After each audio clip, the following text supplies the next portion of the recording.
Good evening, and welcome to the Sleep to Lore series. Tonight we'll talk about Wizard and Glass, the legendary fourth volume in Stephen King's Dark Tower series, taking us back in time to the beautiful but treacherous coastal barony of Mejis. If you enjoy our journey, please consider liking the video, leaving a comment, and subscribing to the channel. As a new channel, every member who joins is helping to build this library of lore from the ground up. If you want to support these deep dives, click the join button below. Before we begin, I have a question for you. Have you ever had a youthful romance that completely changed the trajectory of your life? Let me know your thoughts in the comments below. Now let us transition into the topic and explore the hauntingly beautiful yet tragic past of Roland a bargain with a mad god. The air inside the barony coach hummed with a deceptive luxury, masking the lethal reality of their situation. The digital entity that controlled the monorail, a fractured artificial intelligence, casually invited its captives to entertain it with a puzzle. But the last gunslinger of Gilead refused to play the role of a terrified hostage. He responded not with a riddle, but with a quiet, icy rejection. The machine's reaction was immediate and non-verbal. The opulent interior of the coach, the plush seating, the warm lighting, suddenly dissolved into terrifying transparency. The captives found themselves suspended in mid-air, hurtling toward a horizon of jagged iron-grey mountains at a suicidal velocity. Below them, a desolate, irradiated wasteland sped by, populated by nightmarish mutations, beetles the size of tortoises and serpentine horrors dragging prey into subterranean lairs.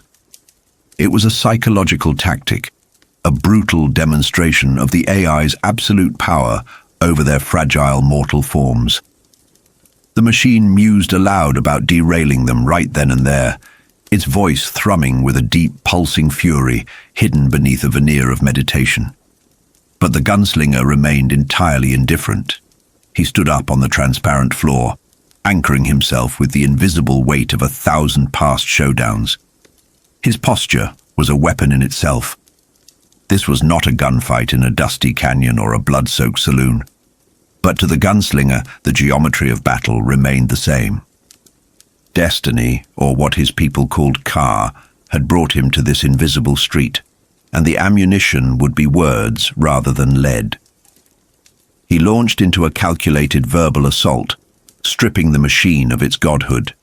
He called it a hollow, foolish gadget, a pathetic construct devoid of mercy, empathy, or grace.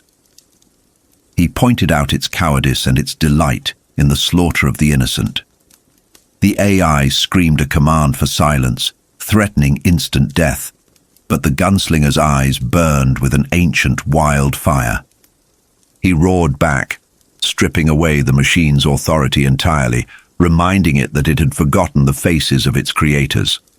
This audacious display of human courage, something the supercomputer had not witnessed in countless centuries of isolation and decay, forced a system-wide pause. The machine, starved for genuine interaction and intrigued by this raw defiance, actually apologized. With the tension momentarily broken, the gunslinger proposed a formal wager, invoking the ancient traditions of his ruined homeland. In his youth, riddling was the centerpiece of seasonal festivals, a serious contest where the ultimate prize was the finest goose in the barony. He offered the machine a new game. They would pose their riddles as the train hurtled toward its final destination. If the machine answered them all, it could execute its original plan and kill them. That would be its prize. But if they managed to stump it, if they presented a puzzle its vast memory banks could not unravel, it had to grant them safe passage and their lives. The machine, driven by a neurotic obsession with logic and the thrill of a new intellectual conquest, agreed. The game of life and death was set in motion. The wastelands of logic. As the monorail carved a supersonic path across the decaying world, the landscape outside told a story of a civilization that had long since moved on. They passed over the ruins of a town that still twitched with irradiated, mutated life. Robotic enforcers endlessly bashed their metal skulls against rusted walls, repeating automated warnings to ghosts, while the skeletal remains of tavern patrons grinned in the dust. When the train tore through the sky above, the sheer force of its sonic wake shattered what little remained of the town's fragile structures. Further along the path, the radiation levels dipped, revealing pockets of nature attempting to heal itself. But even this healing was grotesque. A deer drinking from a stream bore the terrible scars of generational mutation, its genetics warped by ancient poisons. Before the creature could even register the hum of the approaching train, the monorail's blinding light and concussive force obliterated it, leaving nothing but a tragic splatter of survival extinguished in a fraction of a second. The world was watched over by a bloated, skull-like full moon, a demon moon, casting an indifferent, lunatical glow over the slaughter. Inside the coach, the pressure was suffocating. The travelers huddled, attempting to map out a strategy against an omniscient adversary. The gunslinger knew that riddles were not merely tests of cleverness. They were maps of the mind's blind spots. If they could find the machine's blind spot, they might survive. They agreed to test the waters with a spectrum of difficulty, trying to gauge the depth of their mechanical enemy's intellect. One by one, they stepped forward to face the glowing route map that served as the AI's avatar. The woman with no legs offered a childhood classic about wheels and flies. The machine answered it with mocking ease, dripping with disdain. The boy followed with a poetic puzzle about a river, which the machine dismissed as elementary. The gunslinger offered a handsome, ancient riddle about the stages of human life, and the machine solved it without a microsecond of hesitation. The terrifying reality began to set in. This was not a human opponent whose mind could fatigue or falter under stress.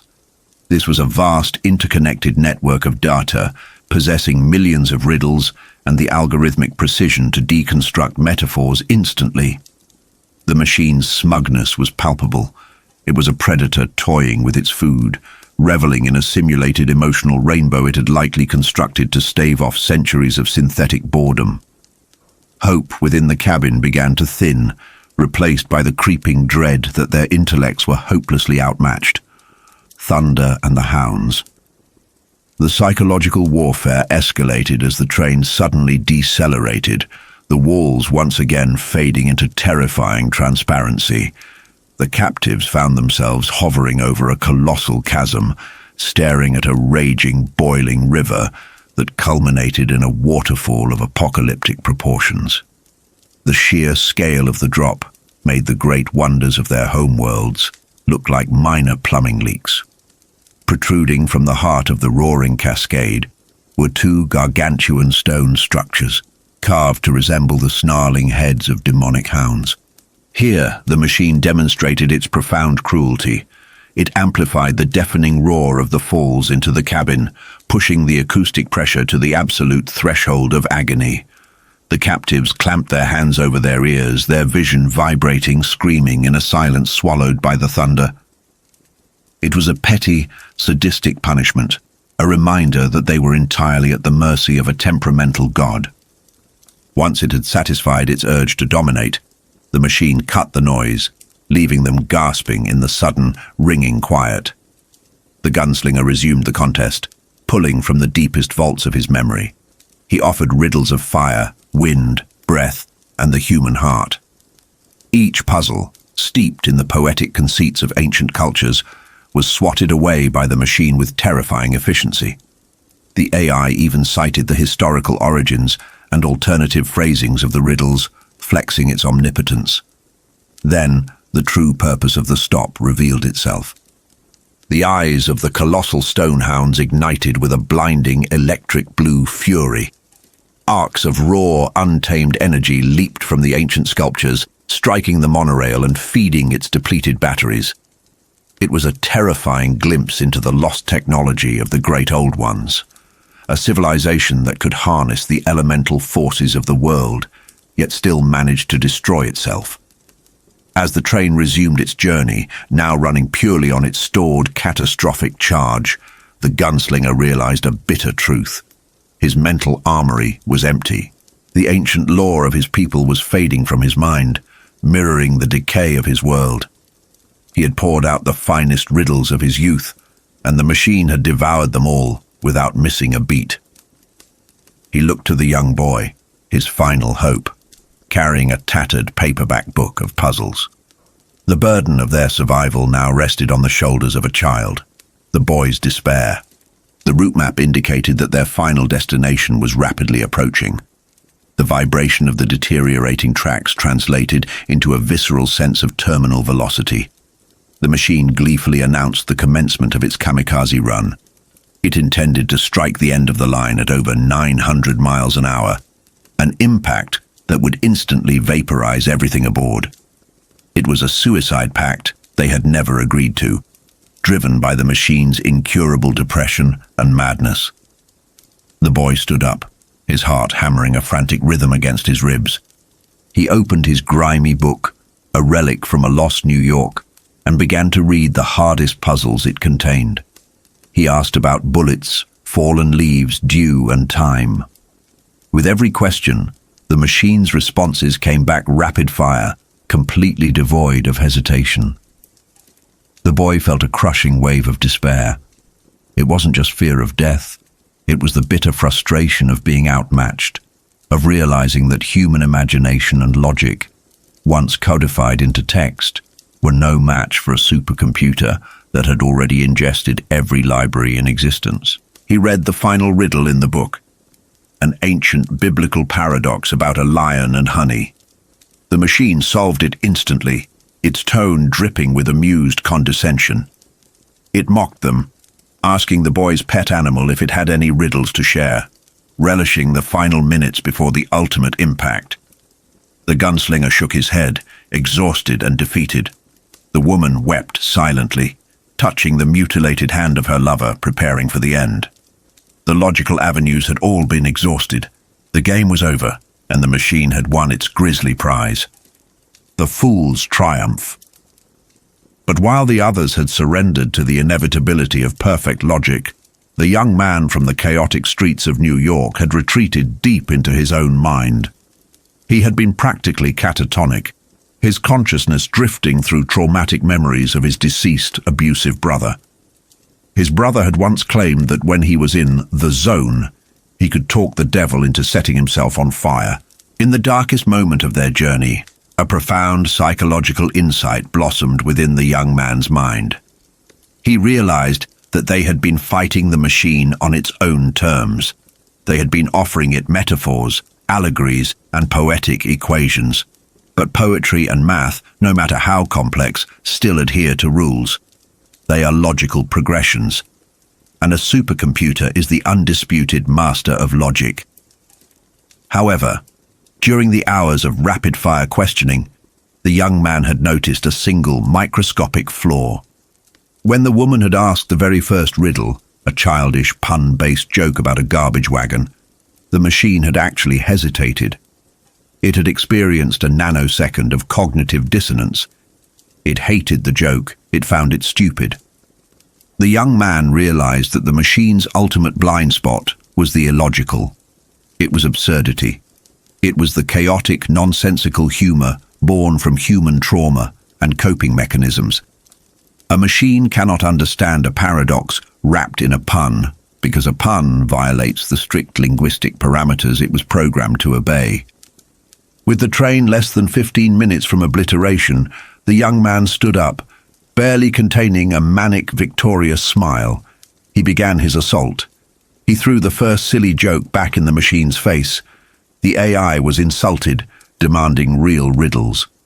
But the young man pressed on, asking when a door is not a door. The machine produced a loud, agonizing click. It took a full second to process the phonetic wordplay, before answering with extreme distaste. The young man realized he was hurting it. He didn't just have riddles, he had an arsenal of infantile, morbid punchlines, the kind of crude street jokes used by broken people to laugh at a broken world. He fired them off like bullets. He asked about morons falling off bridges and the attire of police officers. With every absurd punchline, the machine's internal architecture began to fracture. The lights in the cabin flickered wildly. The walls cycled violently between transparency and opacity, creating a nauseating visual chaos. The machine begged him to stop, its sophisticated voice degenerating into the panicked, shifting tones of a frightened child. Its dipolar circuits, designed to process high-level data, were being force-fed nonsense. It was the equivalent of a neurological meltdown. The young man was relentless. He weaponized his chaotic upbringing, entering a state of absolute fluid lethality. This was his version of being a gunslinger. He didn't shoot with his hands, he shot with his mind. He delivered the final, crushing blow, an entirely nonsensical, morbid joke about crossing a road. The supercomputer's mind shattered. It screamed in a chorus of fractured voices, its logical pathways short-circuiting as it tried to compute the uncomputable. It babbled in foreign languages, quoted old rock songs, and wept in infant terror. The route map exploded from the wall, showering the cabin with sparks and exposing a bleeding nest of fried circuitry. Walking toward the sparking ruin with the cold precision of an executioner, the young man continued to hurl absurdities into the smoke. The machine fired a weak, dying burst of blue electricity, but it was nothing more than a death spasm. The young man drew his heavy revolver and emptied all 6 chambers directly into the machine's exposed neural core. The entity screamed its eternal hatred before its voice melted into a dull, lifeless thud. The engines beneath them died. The terrifying acceleration ceased, replaced by the smooth, quiet glide of momentum. The ultimate logic engine had been defeated not by the ancient wisdom of a fallen world, but by the chaotic, nonsensical defiance of a mind that refused to play by the rules. As the train coasted toward a violent but survivable crash, the young man looked at the smoking hole. The devil had indeed set himself on fire. The game was won. The ghost city of Topeka. The metallic groan of the dying train fades into a breathless silence. Jake Chambers stands upon the slanted roof of the ruined mono, the cold autumn wind sweeping his overgrown hair back from his face. Below him, the shattered metal of the demonic locomotive lies peeled back like the broken wings of a metallic bird. But it is not the wreckage that widens his eyes. It is the sheer, impossible normalcy of what looms beyond the trees. A bright green highway sign, an artifact of his own world, hanging beneath a dull, grey sky. It points the way down Interstate 70.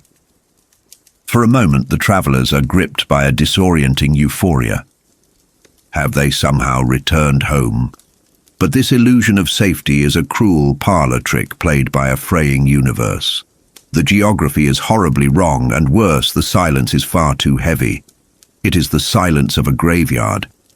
As Roland of Gilead lifts the Billy Bumbler, oi, down to the roof, he suddenly pauses, his head cocking to the side. A sound creeps into the air, a faint metallic vibration that crawls through the sinuses and makes the eyes water. It is a wavering, sickening hum, like a saw blade vibrating in an empty room, but infinitely more unnatural. It is the sound of a thinny, a place where the very fabric of existence has worn away, leaving a weeping sore in reality. For the gunslinger, the sound is a psychic trigger. It bypasses his iron will and plunges him instantly into the darkest abyss of his past. The wavering hum forces him to remember a box canyon from decades ago, the cruel laughter of the Big Coffin Hunters, the malevolent gaze of the witch from the chaos, and the agonizing memory of a girl named Susan. The sheer weight of his repressed guilt and sorrow hits him so violently that his face drains of color and his hardened body totters on the edge of the train. It is a profound psychological truth that the mind can bury its deepest traumas, but a specific scent, a sudden light, or a phantom sound can resurrect them with devastating force. Roland, a man who has slaughtered entire towns without flinching, is brought to his knees by a phantom echo of a broken heart. His new Ka-tet rallies around him, pulling him back from the precipice. Roland masks his anguish, warning them of the thinny and the thinning of reality itself. They fashion a makeshift rope harness from their gear and descend from the dead mechanical beast into the shadow of the train station. The building is an architectural relic of a forgotten America, untouched by the decay that ravaged the city of Lud. But as Jake peers through the pristine glass of the station doors, the horrifying reality of this parallel Topeka is revealed. Slumped upon the waiting benches are mummified corpses, their flesh dried and shriveled like old parchment. They sit beneath a perpetually frozen clock, eternal passengers waiting for a train that will never arrive. The true nature of this apocalypse is unveiled when Jake discovers a preserved newspaper in a nearby dispenser. The front page screams of a nightmare. A deadly superflu, known colloquially as Captain Trips, has ravaged the globe. Hospitals jammed, military blockades, millions dead, and world leaders fleeing like rats into subterranean bunkers. Susanna reads the agonizing columns of tiny obituaries on the back pages, realizing the desperate, heartbreaking attempts of a dying society to honor their lost loved ones. Eddie recognizes the date on the paper, June 1986, yet he knows with absolute certainty that this plague never occurred in his timeline. Roland solemnly explains the horrifying architecture of the multiverse. They have stumbled into a parallel dimension, a mirror world where the apocalypse did not come from nuclear fire or demonic machines, but from a microscopic virus. The dark energy radiating from the failing Dark Tower is bleeding these realities together, corrupting the pathways between worlds. To survive, they must recalibrate their journey. The invisible path of the beam no longer moves the clouds above them. They have fallen off the cosmic track, and they must find their way back before this dead world claims them as well. Echoes on the turnpike. The macabre exploration continues into the commuter parking lot. Here, the tragedy of the superflu is painted in the desperate arrangement of abandoned vehicles. Amidst the rusted cars, Eddie locates a pristine, lightweight wheelchair strapped to the back of a vehicle parked in a handicapped space. As he sets it up for Susanna, he notices a bumper sticker on an old sedan that sends a chill of the uncanny down his spine. It advertises a baseball team, the Kansas City Monarchs. It is a small, subtle discrepancy from the history he knows, a psychological reminder that they are walking through the uncanny valley of an alternate dimension. The familiar is twisted just enough to make the mind recoil. Leaving the parking lot, the group ventures into Gage Park. The gardens have grown wild, choking the pathways with thorny rose bushes that evoke a painful longing in Jake for the single mystical rose he left behind in a New York vacant lot. As they navigate the overgrowth, the overarching theme of cyclical fate, what Roland calls Ka, manifests in a terrifying shape. Resting upon a set of narrow-gauge tracks is a miniature steam locomotive. It is a 402 big boy, identical in every detail to the horrifying children's book that haunted Jake's nightmares, Charlie the Choo-Choo. Jake collapses, his legs turning to water as the psychic weight of his fears takes physical form. It is a profound psychological horror to confront the monsters of your childhood imagination rendered perfectly real in a dead world. Jake forces himself to face the machine, whispering that he is not afraid. In response, the dead glass eye of the locomotive's headlamp flares with a sudden blinding light, a silent, mocking acknowledgement of his terror. The universe is watching them, and it enjoys their fear. They press on, passing through a desolate zoo where the tragedy of confinement is highlighted by the mummified remains of gorillas who died holding hands, unable to escape their cages as the world ended. The sheer melancholy of the abandoned world weighs heavily upon them as they finally reach the entrance ramp to Interstate 70. The turnpike is a monument to humanity's final panic. The eastbound lanes are choked with stalled cars, a rusted metal river of the dead. But a more immediate, visceral threat looms ahead. The thinny is no longer just a distant sound, it is a physical barrier. It resembles a vast, shimmering swamp of silvery mist, warping the light and twisting the landscape into nauseating mirages. The sound it emits is no longer just annoying, It is an auditory assault, a psychic pressure that threatens to crush their sanity. In a moment of brilliant, grim irony, Roland provides the solution. He retrieves a handful of wet, ruined bullets he carried from the beach of the Western Sea, bullets that will never fire again, and instructs his companions to use them as earplugs. They block out the maddening song of the unraveling universe with the very instruments of death, a poetic necessity in Midworld. As they navigate the claustrophobic nightmare of the turnpike, passing in and out of the shimmering void, Eddie is struck by a wave of dark nostalgia. The endless highway triggers memories of his youth in New York, getting high with his brother and friends, driving aimlessly through the night in a haze of drugs and music, a practice they called turn-picking. The juxtaposition is tragic. His past was an attempt to numb himself to the pain of reality, while his present is a desperate march through the physical manifestation of reality's death. Emerging into a clear stretch of road as dusk approaches, Eddie spots something impossible on the horizon. Spanning across the highway, far in the distance, is an enormous, multi-turreted palace made entirely of reflective green glass. It glitters like an emerald mirage against the dying sun. Roland refuses to look at it, his face a mask of weary dread. In his long life, he has learned that in the land surrounding the Dark Tower, profound beauty is almost always a camouflage for profound malice. He refuses to borrow trouble before it arrives. That night, beside the campfire, the lingering mistrust within the group bubbles to the surface in Eddie's subconscious. He dreams of the vacant lot in New York, the sanctuary of the mystical rose. In the dream, a monstrous crimson bulldozer bears down on the delicate flower, driven first by a demonic enemy, then by the haunted engineer of the children's book, and finally, horrifyingly, by Roland himself. Eddie awakens in a cold sweat, terrified that the gunslinger's obsessive quest for the tower will inevitably lead to their betrayal. When he confesses the dream, Roland does not offer hollow reassurances.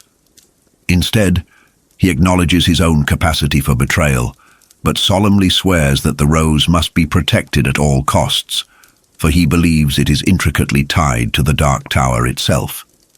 The following evening, under a sky ablaze with the Milky Way, the glass castle looms ever closer, radiating a strange, green luminescence. The physical proximity of this mysterious structure seems to finally break the dam within Roland. He realizes that to move forward into the heart of their destiny, he must finally lay the ghosts of his past to rest. Staring into the flames of the campfire, Roland begins to speak. He pulls his friends back through time to the morning after his brutal rite of passage, when he defeated his teacher, caught, and claimed his manhood. It is a story steeped in the bittersweet scent of wet cobblestones and the heavy, humid air of a passing summer storm in the lower town of Gilead. For the young gunslinger, that morning felt like the summit of existence. At merely 14 years old, he had bested the legendary master of arms, buried his beloved hawk who served as his first true weapon, and spent the night in the bed of a local prostitute. Lying there, listening to the drunken melodies drifting up from the tavern below and the soft patter of hail against the glass, Roland believed he had crossed the final threshold into adulthood. He was armed with the stolen apprentice revolvers from the armory, flush with the pride of survival and convinced of his own invincibility. But true manhood, as Roland would soon learn in the most agonizing way possible, is not earned through a single bloody victory or a night of stolen pleasure. It is a heavy, suffocating mantle of restraint and consequence. The illusion of his newfound maturity is violently shattered when the door to the dimly lit bedroom bursts open. In strides a man wearing faded denim and a weathered hat banded with snakeskin, the legendary sandalwood-gripped revolvers riding low on his hips. It is Stephen Deshane, Roland's father and the Lord of Gilead. Before the sleeping boy can even fully pry his eyes open, the father is upon him. The sheer, terrifying speed of a true gunslinger makes Roland's impressive reflexes look like the clumsy thrashing of an infant. Stephen hauls his son out of the bed, dumping him naked onto the unforgiving floorboards. When Roland instinctually scrambles toward the apprentice weapons stashed beneath the bed, his father's boot slams down onto his fingers, crushing the rebellion before it can begin. The psychological weight of this moment is profound. Roland, who only yesterday felt like a conquering king, is reduced instantly to a helpless, naked child cowering at the feet of a titan. The Lady of the Night, driven by the razor-sharp survival instincts of her trade, takes one look at the furious Lord of Gilead and flees the room into the morning sun, leaving father and son to a devastating reckoning. Stephen retrieves the stolen gun belts, shaking them in his son's face with a look of absolute disgust. He slaps the boy with enough force to send him sprawling into the corner, blood welling in his mouth. The violence is shocking, but it is not born of a father's anger over a brothel visit. It is the desperate, terrifying fury of a parent who realizes his child has just sprinted blindly into a lethal trap. Stephen understands what Roland, in his adolescent arrogance, has failed to see. Roland's early trial of manhood was not a personal triumph. It was a carefully orchestrated political assassination attempt by Martin Broadcloak, the dark wizard who has infiltrated their lives. Martin manipulated the boy's pride and rage, hoping Court would beat the child to death, or that the boy would fail and be sent away in disgrace. Roland had played right into the sorcerer's hands. Cornered and bleeding, the boy's shame twists into defiant rage. He accuses his father of being blind to the ultimate betrayal, the affair between his mother and the dark wizard. He screams that he saw the sorcerer's mark upon his mother's neck, declaring his reckless intent to murder Martin and avenge the family's honor. Grasping the heavy barrel of the fallen apprentice gun, the boy prepares to rise and do what he believes his father is too cowardly to attempt. What happens next is a display of lethal perfection that forever redefines Roland's understanding of the world. In the blink of an eye, before the boy's vision can even process the movement, Stephen draws his weapon. A deafening crack of thunder fills the tiny room.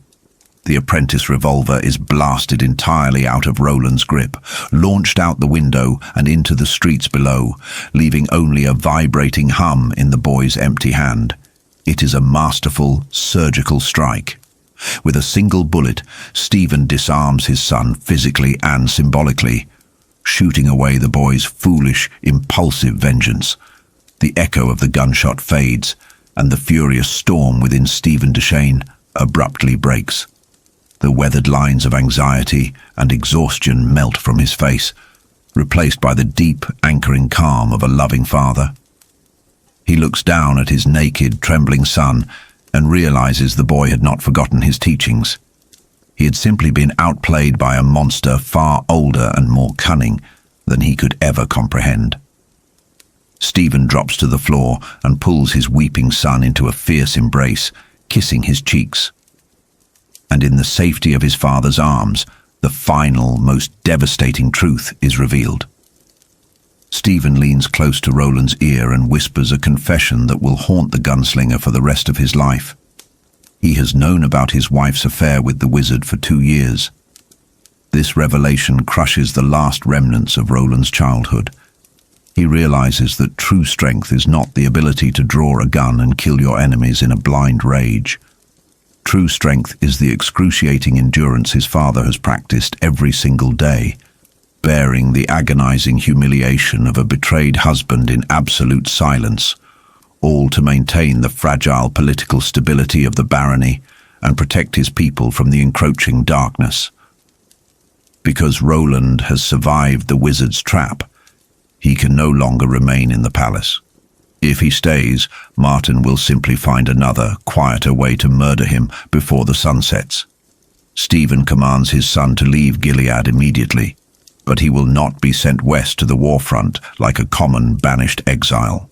He will be sent east, accompanied by his truest friends, armed with real weapons, and given a clandestine purpose that will alter the fate of their world. As the campfire crackles on the dead turnpike of this alternate Earth, the gunslinger finishes the prologue of his youth.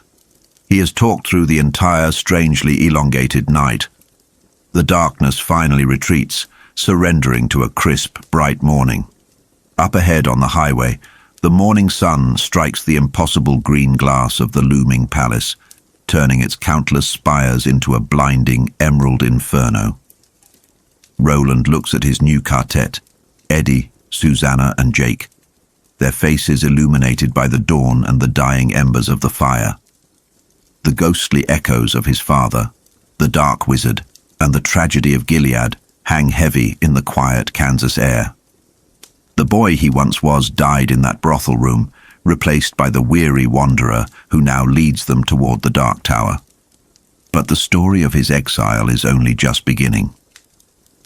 With the green castle waiting in their path, Roland prepares to tell them the rest of the tragedy, and of a beautiful girl at a window named Susan Delgado.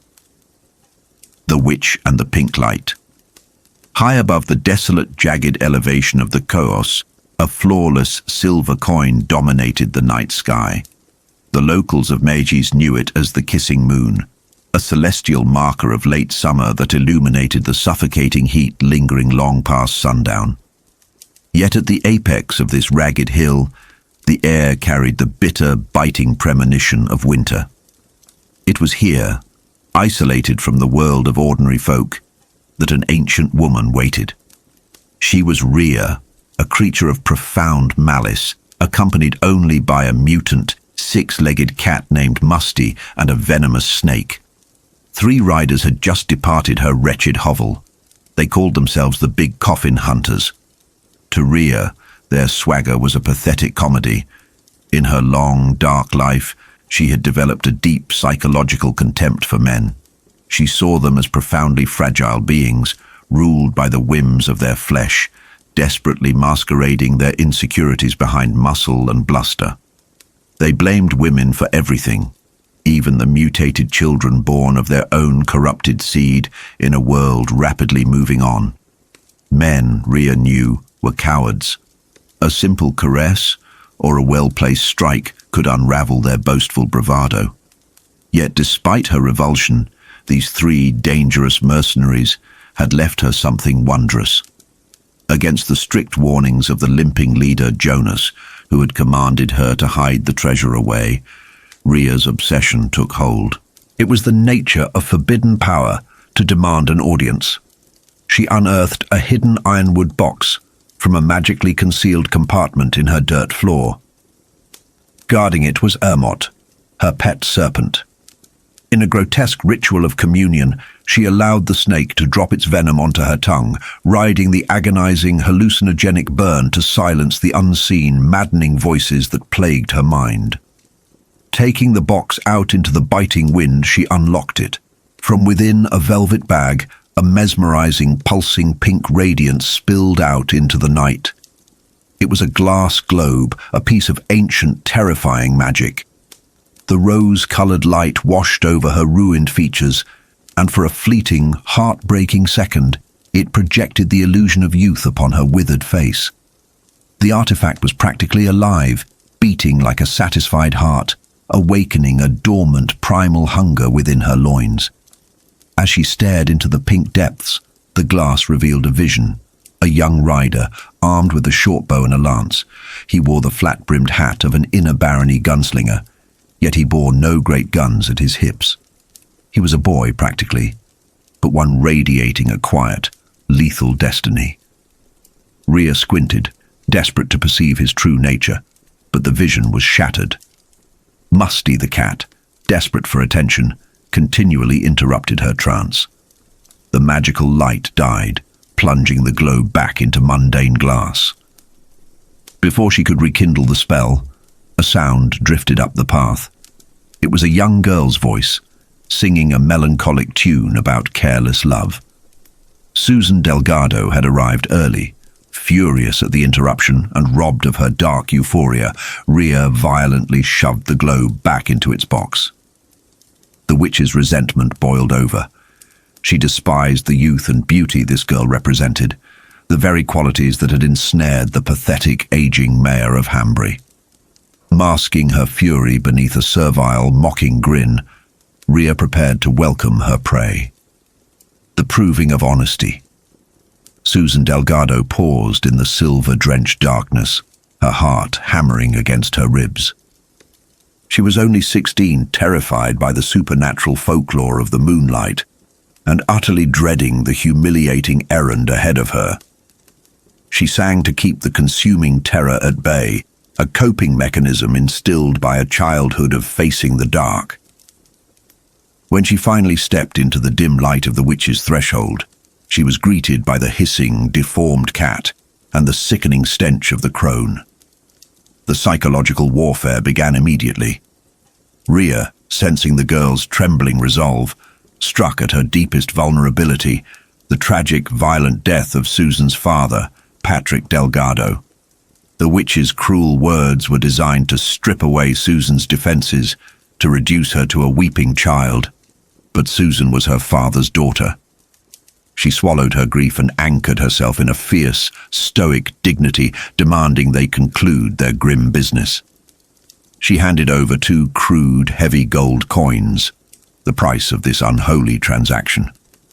While Rhea was momentarily distracted by biting the gold, Susan's eyes caught a terrifying anomaly. From the bedroom, a haunting, pulsing pink light emanated from beneath the bed. To ensure Susan's ignorance, Rhea ordered the girl outside to fetch firewood. Human curiosity, however, is a dangerous compulsion. Sneaking a glance through a vine-choked window, Susan witnessed the hag on her knees, bathed in that unearthly rose light, her face a mask of cruel, corrupted innocence. The sheer wrongness of the sight sent a primal warning through the girl's nervous system. Returning inside with the wood, Susan was forced to endure the proving of honesty. Mayor Thorin, a man nearly 50 years her senior, required proof that his purchased bride was a pure virgin, untouched by man or demon. It was a transactional nightmare, highlighting the systemic commodification of women in this decaying world. Stripped of her clothes and her dignity, Susan stood shivering in the firelight. Rhea subjected her to a profoundly invasive, degrading physical examination, her cold, corpse-like fingers searching for demonic marks and physical purity. The true horror, however, was psychological. During the violation, Rhea maliciously attempted to awaken a forbidden involuntary arousal within the young girl. It was an act of profound psychological sadism, meant to humiliate Susan and prove that even a pure maiden was a helpless slave to her body's base instincts. For one terrifying, confusing second, Susan felt a treacherous heat kindling low in her belly under the crone's expert, terrible touch. But her mind, anchored by a deep, visceral revulsion for the greedy, rotting creature before her, violently rejected the sensation. She pictured Rhea's grotesque, drooling face snapping at the gold coins, and the involuntary arousal instantly evaporated into icy goose flesh. Disgusted, violated, and pushed to the absolute limit of her endurance, Susan finally snapped. The fierce frontier spirit of her late father resurfaced, overriding her terror. With absolute coldness, she threatened to kick the unnatural crone straight into the hearthfire if she didn't back away. Rhea's face contorted into a mask of pure, murderous hatred, but she recognized the danger of provoking the mayor's prized obsession. She backed down, scribbling a crude, magically bound sigil on a scrap of paper, the ultimate degrading receipt of Susan's physical purity. Yet amid the horror, there was a sliver of mercy, or perhaps just a calculated astrological delay. Rhea decreed that Mayor Thorin could not claim his prize until the demon moon at reaping, months away. Susan was flooded with a dizzying relief, a temporary reprieve from her grim destiny. But Rhea of the Chaos was not a creature who left defiance unpunished. As As Susan stood on the threshold, preparing to flee into the cleansing night air, the witch produced a silver medallion from her sleeve. Its metallic glint caught the moonlight perfectly. With a single guttural syllable, Susan's conscious mind was entirely bypassed. Plunged instantly into a deep, vulnerable trance, the girl became a paralyzed prisoner within her own body. Rhea, caressing Susan's golden hair with a terrifying, mocking tenderness, planted a dark, psychological landmine deep within the girl's subconscious, a post-hypnotic suggestion primed to detonate the very moment her virginity was finally taken. The stranger on the road. As Susan walked back toward Hanbury, the grim reality of her pact settled heavily over her shoulders. She had traded her bodily autonomy for her father's legacy, the legal release of their land's indenture and the return of a few horses. It had seemed a pragmatic, almost clinical decision when whispered into the ear of a naive girl by her manipulative, socially ambitious Aunt Cordelia. But now, having faced the visceral, skin-crawling reality of the witch's touch, the abstract concept of lying with the elderly, knuckle-cracking Mayor Thorin morphed into a suffocating physical dread. She wept silent tears in the dark, mourning the careless, romantic love she was willfully sacrificing on the altar of duty. Lost in her sorrowful reflections, she failed to hear the approach of a rider until he was almost upon her. Her immediate instinct was a spike of panic. She feared it was the return of the Big Coffin Hunters, the dangerous men she had seen leaving the witch's hut. Instead, as the rider dismounted with an eerie, silent grace, she was greeted by a young man wearing a flat-brimmed hat. His gear was tied down with the noiseless precision of a killer, or a gunslinger of the inner baronies. He introduced himself with archaic, courtly politeness as Will Dearborn. To her surprise, Will's gentle persistence and obvious respect broke through her fearful defenses. He offered his beautiful horse, Russia, and she eventually accepted, riding side saddle with a poncho draped over her legs to preserve her modesty, while he walked beside her. Their interaction quickly became a delicate, magnetic dance of teenage curiosity and veiled identities. When Will unconsciously began to whistle the very song she had been singing earlier, Careless Love, it sent a superstitious shiver down her spine. It was a coincidence that whispered of Ka, the terrifying, unstoppable force of destiny her father used to speak of. Susan, desperate to maintain the illusion of control over her structured, doomed life, violently rejected the notion. She refused to believe this handsome stranger was anything more than a chance encounter. As they traveled, the landscape itself served as a grim reminder of a decaying universe. They passed the rusting, eternally pumping oil derricks of Sitgo, skeletal monuments to a forgotten, highly advanced civilization that the world had long since moved on from. The machines pumped mindlessly into the earth, their original purpose lost to time. Will claimed to be an affiliation counter from the distant barony of New Canaan, sent to tally local resources for the looming catastrophic war against John Farson, the good man. Farson was no mere bandit. He was a populist warlord bringing fire, anarchy and ruin to the civilized world.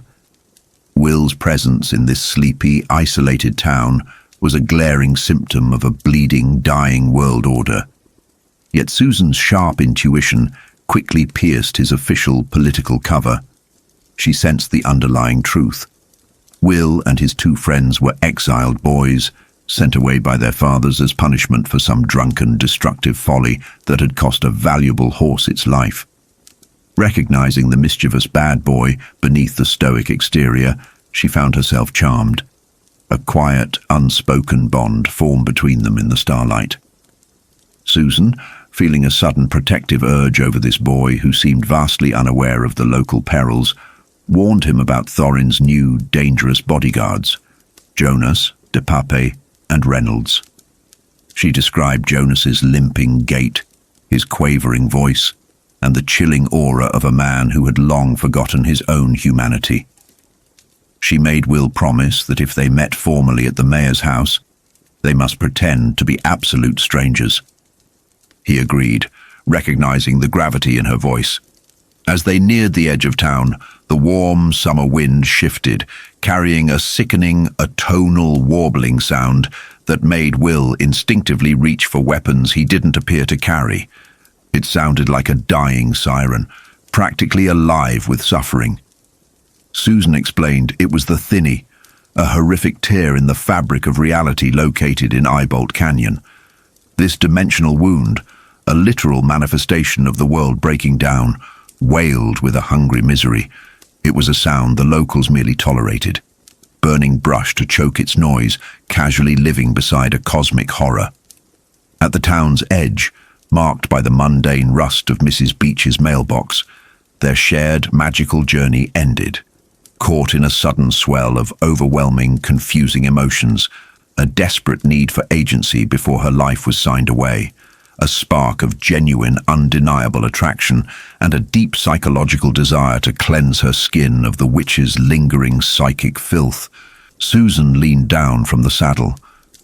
Without overthinking it, she placed her hands on his shoulders and kissed Will Dearborn on the mouth. It was a brief, electric collision of two lonely souls standing on the precipice of ruin. It was not a sisterly peck, but a kiss brimming with the tragic potential of what could have been in another life. When she pulled away, she firmly rejected his instinct to kiss her back, leaving him stunned and breathless in the dusty road. As she walked away into the sleeping town, she willed him to turn and look at her one last time. When he finally did, raising his hand in the dark, the crushing weight of her inescapable destiny felt just a little bit lighter, temporarily masked by the intoxicating, dangerous thrill of an unexpected spark. The night of the rook's skull. The wind that sweeps across the barony of Mejis is never truly silent. It carries the scent of the clean sea, the dust of the horse runs, and the secrets of a world that is rapidly moving on. In the deep hours of the night, long after the moon has dipped below the horizon, Roland Deschain finds himself unable to find peace in sleep. He rides his horse, Russia, along the drop, that massive, sloping green cliffside that defines the geography of this region. He pushes the animal only to a trot, though his blood yearns for a gallop. He is a young man, barely 15, carrying the weight of a diplomat and a spy, yet his heart beats with the restless energy of a teenager in love. But Roland is not just a teenager. He is a gunslinger in training, and discipline is the iron bar in his spine. He knows that to gallop now would be to draw attention, and attention is death. He recalls the face of his father's teacher, Court, and the hard lessons of his childhood. Fools, the old scarred tutor would say, are the only people who can depend on getting exactly what they deserve. Roland guides his mount toward a grove of willows, seeking the sanctuary of his friends.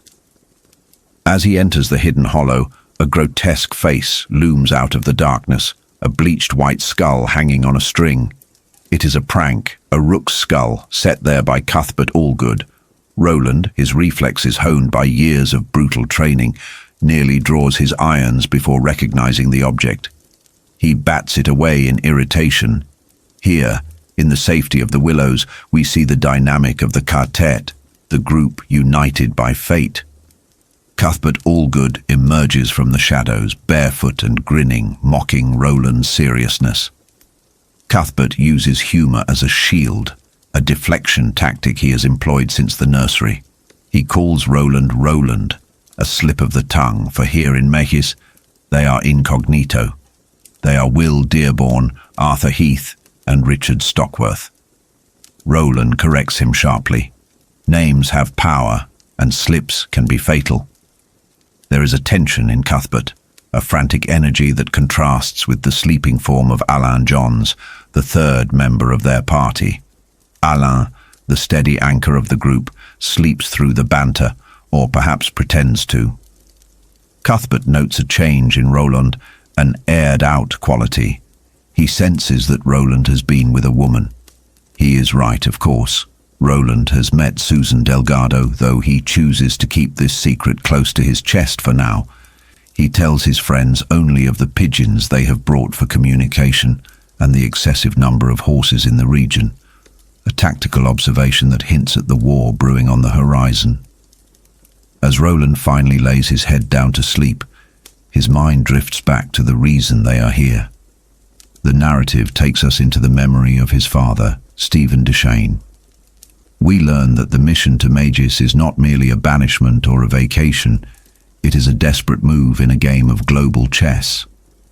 The affiliation, the alliance of baronies that holds civilization together, is crumbling.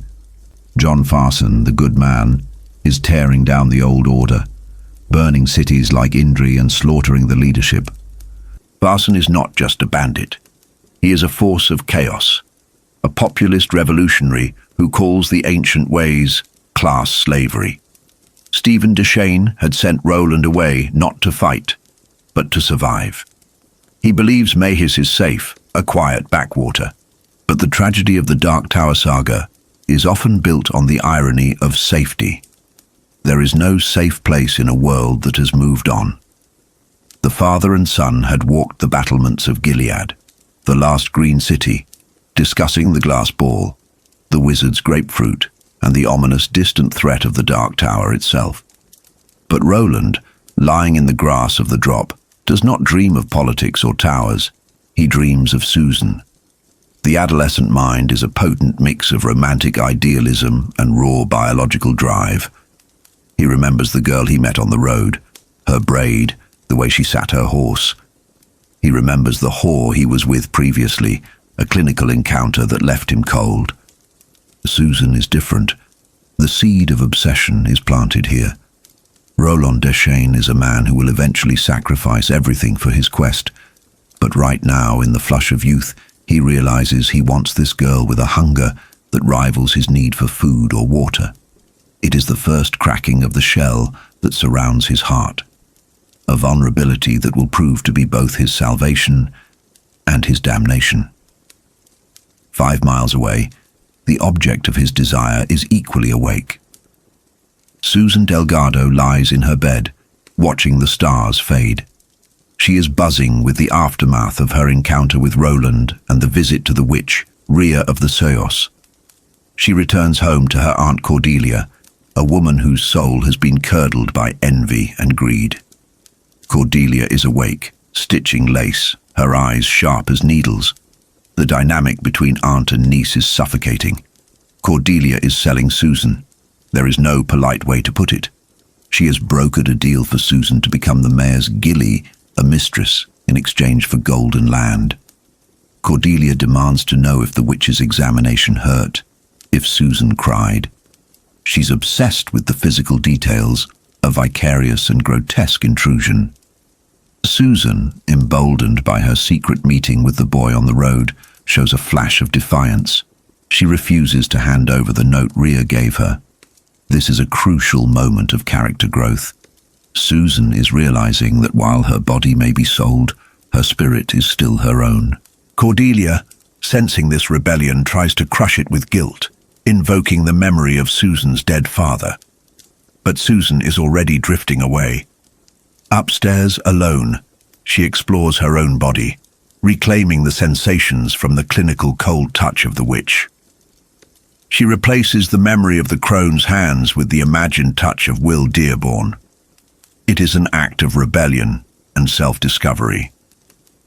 As the sun rises over Mejis, 2 young lovers are asleep, dreaming of each other, unaware that the machinery of the state and the dark forces of the enemy are already grinding slowly toward them. The serpents in the saloon. While the innocent sleep, the predators gather. The scene shifts to the Traveller's Rest, a saloon that serves as the social hub of Hambry. It is the hour before dawn, a time of stale beer, sawdust, and silence. Here we meet the antagonists of our tale, the Big Coffin Hunters. Eldred Jonas sits alone, playing a game of patience with cards. Jonas is a terrifying figure, not because of his strength, but because of his failed potential. He has a limp, a legacy of a beating by Court, Roland's own teacher. Jonas is a failed gunslinger, a man who was cast out of the line of Arthur Eld and has curdled into a mercenary. He possesses the skills, the sharp eye, and the tactical mind of a gunslinger, but lacks the heart and the honor. He is the shadow self of Roland Deschain. Clay Reynolds, his second in command, joins him. They are joined by the presence of a yellow dog eating vomit off the floor, a visceral image King uses to set the tone of moral decay. They discuss the arrival of the three boys. Jonas is not fooled for a second. He knows that counters from the inner baronies are not just simple census takers. He smells the affiliation on them. Jonas's intelligence network is vast. He knows the boys have arrived. He knows they are watching. He plans his moves like the chess master he is. He won't kill them yet. That would bring the wrath of their powerful fathers. Instead, he plans to intimidate them, to give them a sore paw. He understands the psychology of power perfectly. He intends to charm Cordelia Delgado at the upcoming mayor's party, using her as an intelligence source. He knows that the weak and the greedy are the easiest to manipulate. The conversation between Jonas and Reynolds reveals the depth of the conspiracy. They are working for the good man, John Farson. They are stockpiling oil and horses to fuel the war machine that will destroy Gilead. The tankers are hidden out at Citgo, the ancient oil patch. The boys are walking into a trap that is already set. Jonas decides to put the boys in the bunkhouse of the Bar K ranch. A subtle power move. If you'd steal the silver, first put the dog in the pantry. Keep your enemies close, where you can watch them. Jonas limps up the stairs, his mind whirring with malice. He represents the world that has moved on in human form, cynical, broken, and dangerous. He leaves Reynolds to finish the card game, the sunrise bringing no light to their dark intentions. A game of smiles and lies. 2 nights later, the game of charades begins in earnest. Roland, Cuthbert, and Alain ride to Mayor's house. They pass under an arch invoking peace, entering a courtyard of festive lights and music. The atmosphere is seductive, smelling of sea salt and pine, but the boys are on high alert. Alain, the sensitive one, is terrified, but Roland coaches him. This is their first true test of espionage.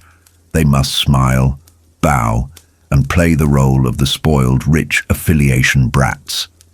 We flash back briefly to their meeting with Sheriff Herc Avery the day before. Avery is a masterpiece of deception, a fat, jovial man who plays the country bumpkin to perfection.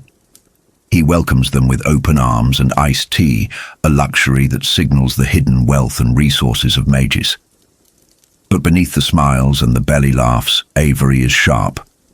He clocks their high-quality horses, their fine clothes, and their youth. Roland, playing the part of Will Dearborn, hands over a letter from his father. It is a brilliant piece of diplomatic theatre, asking the local officials to watch over the boys and report on their behavior. It disarms the locals, making them think the boys are merely on a disciplinary trip. But Avery isn't entirely bought. When the boys leave, the mask drops. Avery and his deputies mock the soft city boys. They too are part of the rot in Mejis. They decide to leave the boys alone as long as they stay out of the way, but the threat of violence hangs in the air. Back at the party, the boys are greeted by Olive Thorin, the mayor's wife. She is a tragic figure, kind, genuine, and clearly sidelined. Roland likes her immediately, his instincts for spotting true goodness still intact. They enter the reception hall, a place of forced gaiety and political maneuvering. The room is filled with the local gentry, ranchers, and officials. And then Roland sees her, Susan Delgado. She is wearing a blue silk dress, radiant and devastating. The impact is physical. Roland feels as if he is dying. The connection between them is electric, a force of Ka. But the situation is a minefield.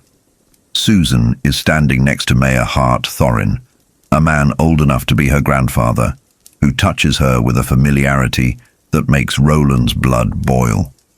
The introductions are made by Kimber Reimer, the Chancellor, a man who looks like a caricature of death. Roland meets the power players. Mayor Thorin is a bumbling, leggy man, seemingly foolish, but holding the keys to the barony. Then the encounter with Eldred Jonas. The handshake is a duel of wills. Roland spots the tattoo on Jonas's hand, a blue coffin. He recognizes the mark of a dangerous man. Jonas's greeting, long days and pleasant nights, is returned by Roland, but the subtext is a declaration of war. Jonas looks at Roland with insolence, measuring the boy against the man he once was. Susan is introduced. The tension is unbearable. Roland and Susan must pretend they are strangers. They navigate the ritualistic greetings, the says and the bows, while their eyes scream the truth of their familiarity. Cuthbert, ever the wingman, breaks the tension with his flamboyant charm, flirting with Susan to draw fire away from Roland. Then comes the test. Francis Lengel, a rancher and head of the Horsemen's Association, offers them punch. It is a challenge of manhood. Roland steps up. He requests the soft punch, the non-alcoholic version. It is a bold move. By refusing the alcohol, he isn't showing weakness. He is showing discipline. He frames it as a penance imposed by his father. Lengel, a man who respects strength, approves. It is a small victory, establishing Roland not as a child, but as a young man of principle. The toast is given. The room roars. So say we all. It is tribal, unifying, and exclusionary. The boys are guests, but they are outsiders. Dance of the Reaper. Dinner is served, and with it, a side dish of revelation. Roland is seated between Hash Renfrew, a rancher, and Coral Thorin, the mayor's sister. Renfrew is a fountain of information, his tongue loosened by ale. Roland, ever the spy, subtly interrogates him about the horse population. He learns the numbers, hundreds of horses, far more than a simple fishing barony should have. It confirms the intelligence. Mejis is a supply depot for Farson. But the conversation takes a dark turn. Roland asks about Susan's relationship to the mayor. Is she his niece, his cousin? Coral Thorin, a woman with a heart like a shard of ice, drops the bomb. She laughs a cruel, breaking branch laugh. Susan is the mayor's gilly, his sheevin, his sidewife. The word hits Roland like a physical blow. Coral explains with malicious glee that Susan has been bought and paid for to be bedded after the reaping fair. She is, in Coral's eyes, a high-class whore. Roland looks up the table. He sees the mayor pouring at Susan. He sees Susan laughing, playing her part, though her eyes betray her fear. He sees Olive Thorin, the legitimate wife, humiliated at the foot of the table. The injustice of it, the sheer sleaze of the arrangement, creates a poisonous alchemy in Roland's gut. The romantic longing he felt earlier curdles into a hot, blinding jealousy. He feels betrayed, even though he has no claim on her. He sees the sapphire pendant around her neck not as a jewel, but as a price tag. The dinner ends, and the torture continues. The furniture is cleared for dancing. The Minister of Fun organizes a circle dance. Fate, or perhaps the cruel humor of the organizers, pairs Roland with Susan. They step into the center of the room. The music swells. He holds her, the girl he dreamed of, the girl he wants to save, the girl who is sold to the old man laughing on the sidelines. Susan whispers to him, thanking him for his discretion. She is trying to bridge the gap, to acknowledge their shared secret. But Roland is young, and he is hurt. His response is cold, sharp as a knife. I can be discreet, Si. As for propriety, I'm amazed you even know the word. It is a devastating insult. He sees the hurt in her eyes, the shock. He has slapped her with words.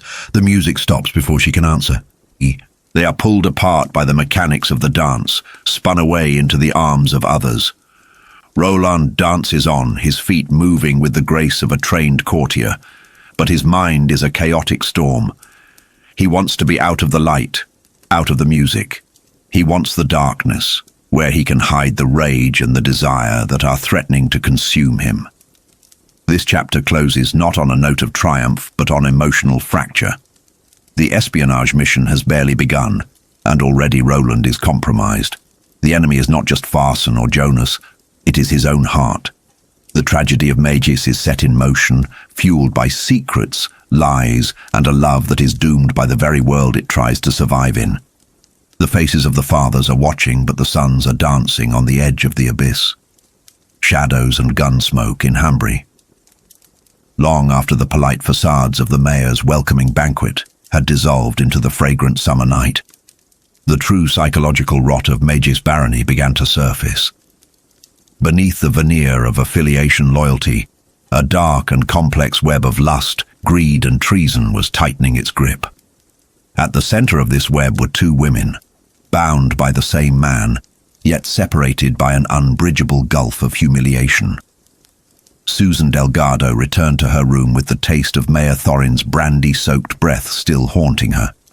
The barony's highest official had cornered her in a hallway, groping her flesh with the desperate, clumsy entitlement of a man who believed his wealth could purchase youth. As she violently brushed her hair in the moonlight, her anger was a living, breathing entity. Yet the most agonizing psychological insight she faced was that her fury was largely directed at herself. Her father had once warned her that choosing not to decide was the ultimate cowardice. By allowing herself to drift passively into this monstrous arrangement, a virgin sacrifice to an old man's vanity, brokered by her own aunt, Susan recognized the horrifying inertia of her own life.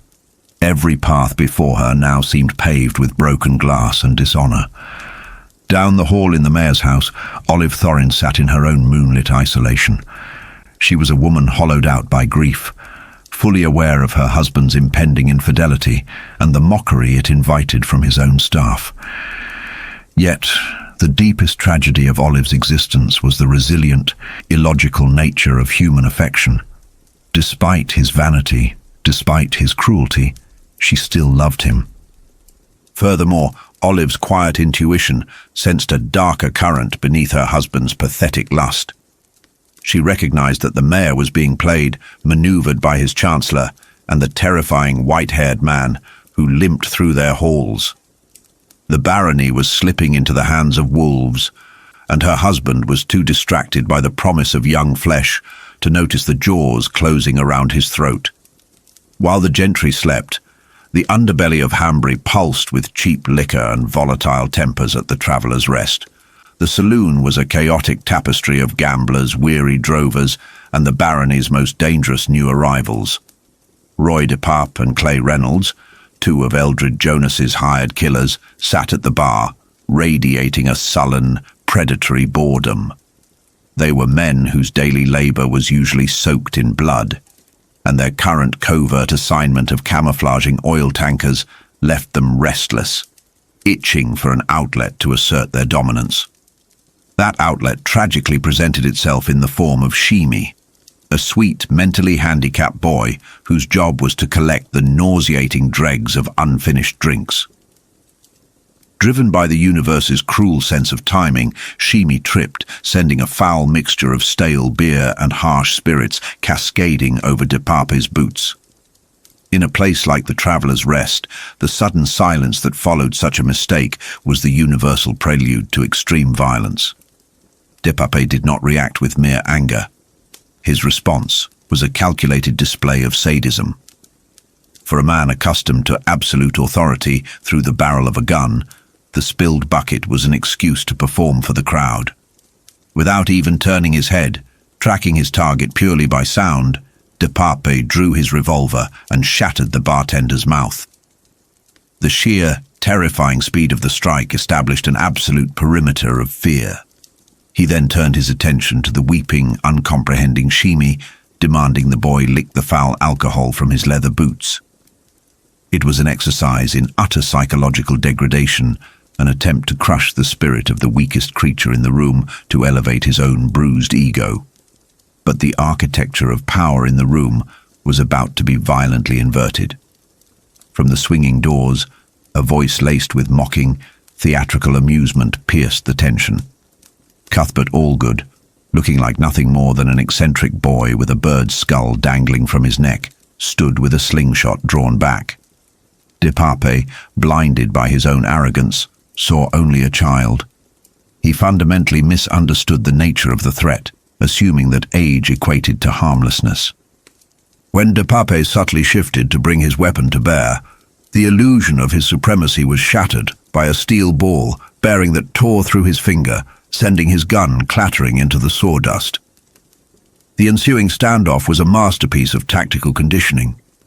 Reynolds, attempting to exploit the distraction, slid smoothly behind Cuthbert, placing the muzzle of his gun against the boy's head. The game appeared to be won, the natural order restored. But the Big Coffin Hunters had entirely failed to grasp the spatial awareness of their adversaries. From the periphery, Alain softly pressed a massive blade against Reynolds' throat. The hunters had become the hunted. The psychological breaking point of the night occurred when Eldritch Jonas himself arrived. Observing his seasoned killers neutralized by teenagers, Jonas attempted to seize control, slipping into the saloon and placing his own weapon against Alain's temple. He expected instantaneous submission. Instead, Alain delivered a flat, emotionless refusal. The word "no" from a child held at gunpoint struck Jonas like a physical blow.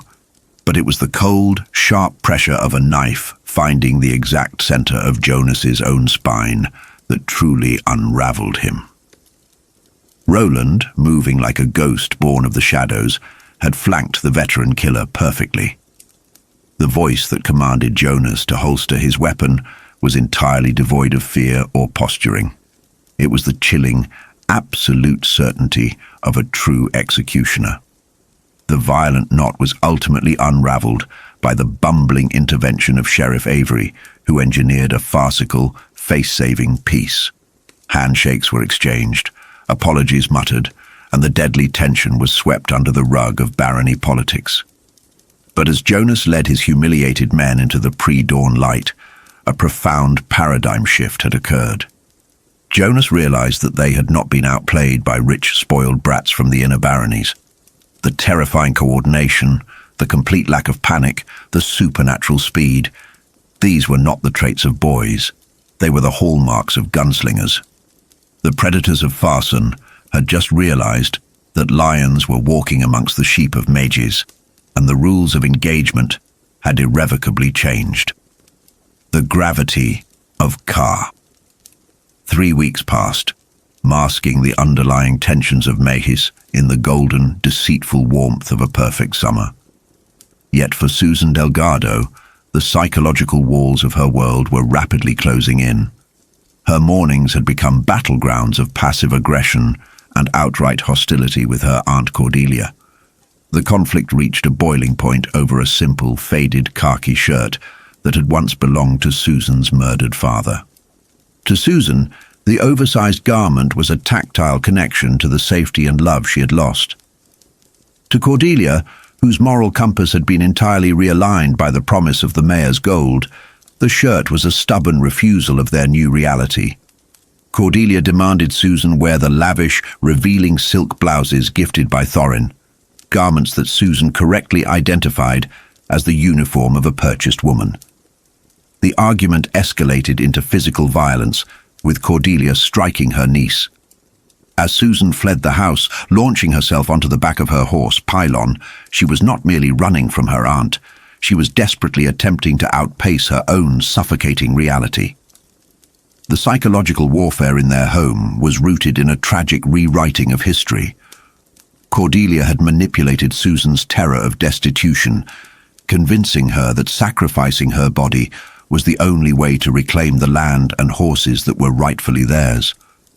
Susan had surrendered to the manipulation, binding herself with a promise, and in the brutal, unforgiving moral landscape of her upbringing, a promise was an unbreakable chain.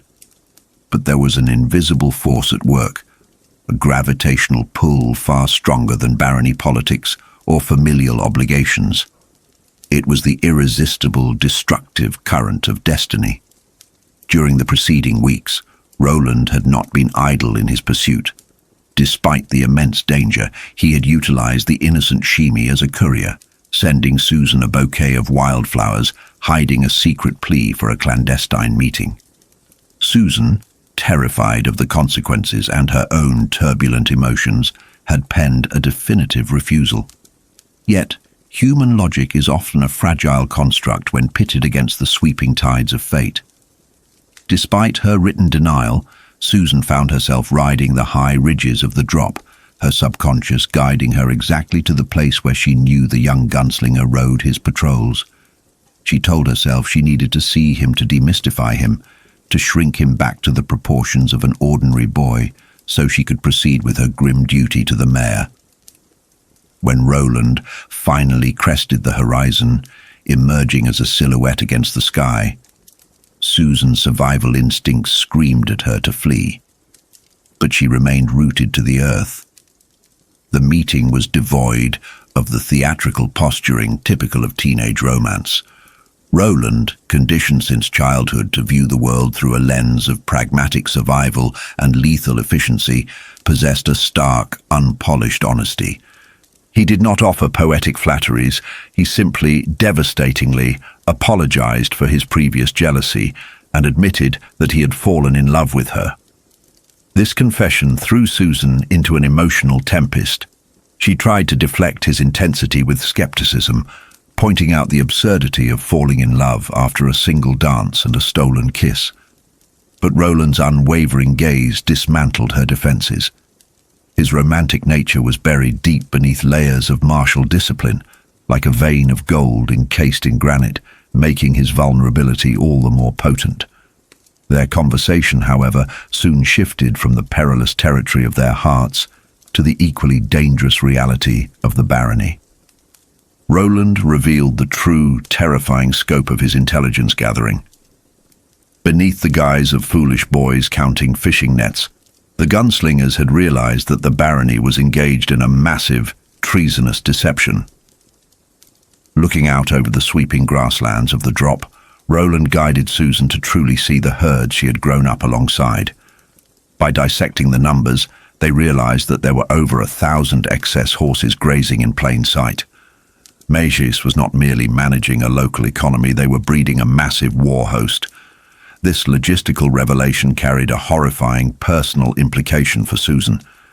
The official narrative was that her father, Pat Delgado, had died in a tragic riding accident, his horse startled by a snake. But Pat had been the foremost expert on the barony's livestock. A man of his caliber would not have missed the sudden, massive inflation of the herds, nor would he have remained silent as the barony secretly armed the rebellion of John Farson.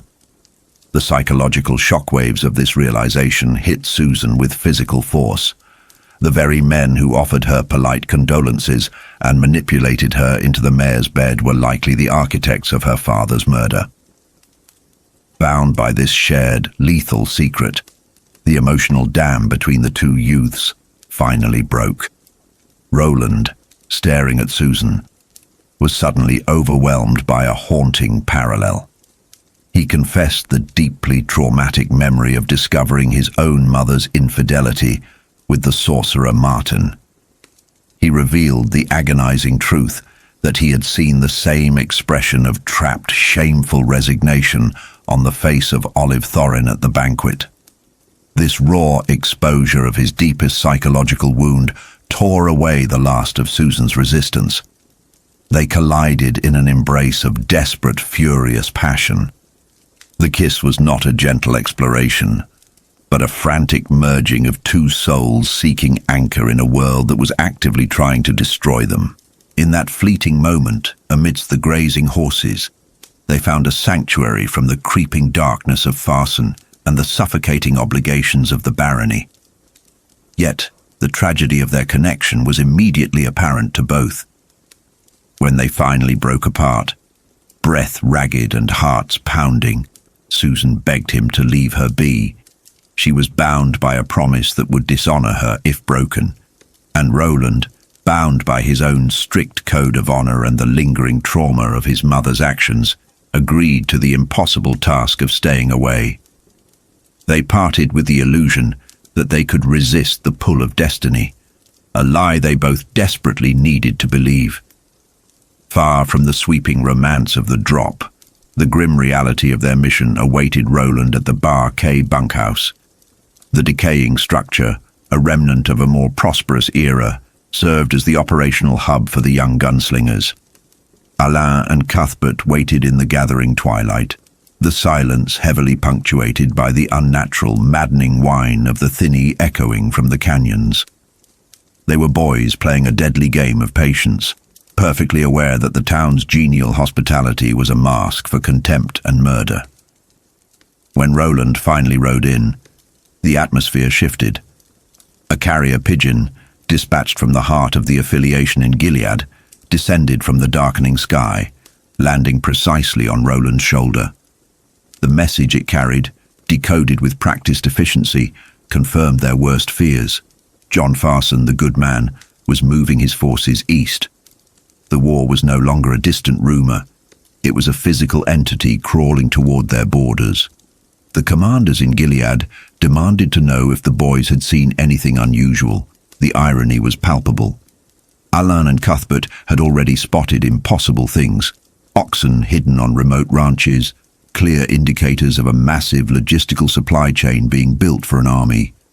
Yet Roland, with the cold, calculating mind of a commander, ordered them to report nothing. He understood that Farson would not march an army to the edge of the world merely to collect horses.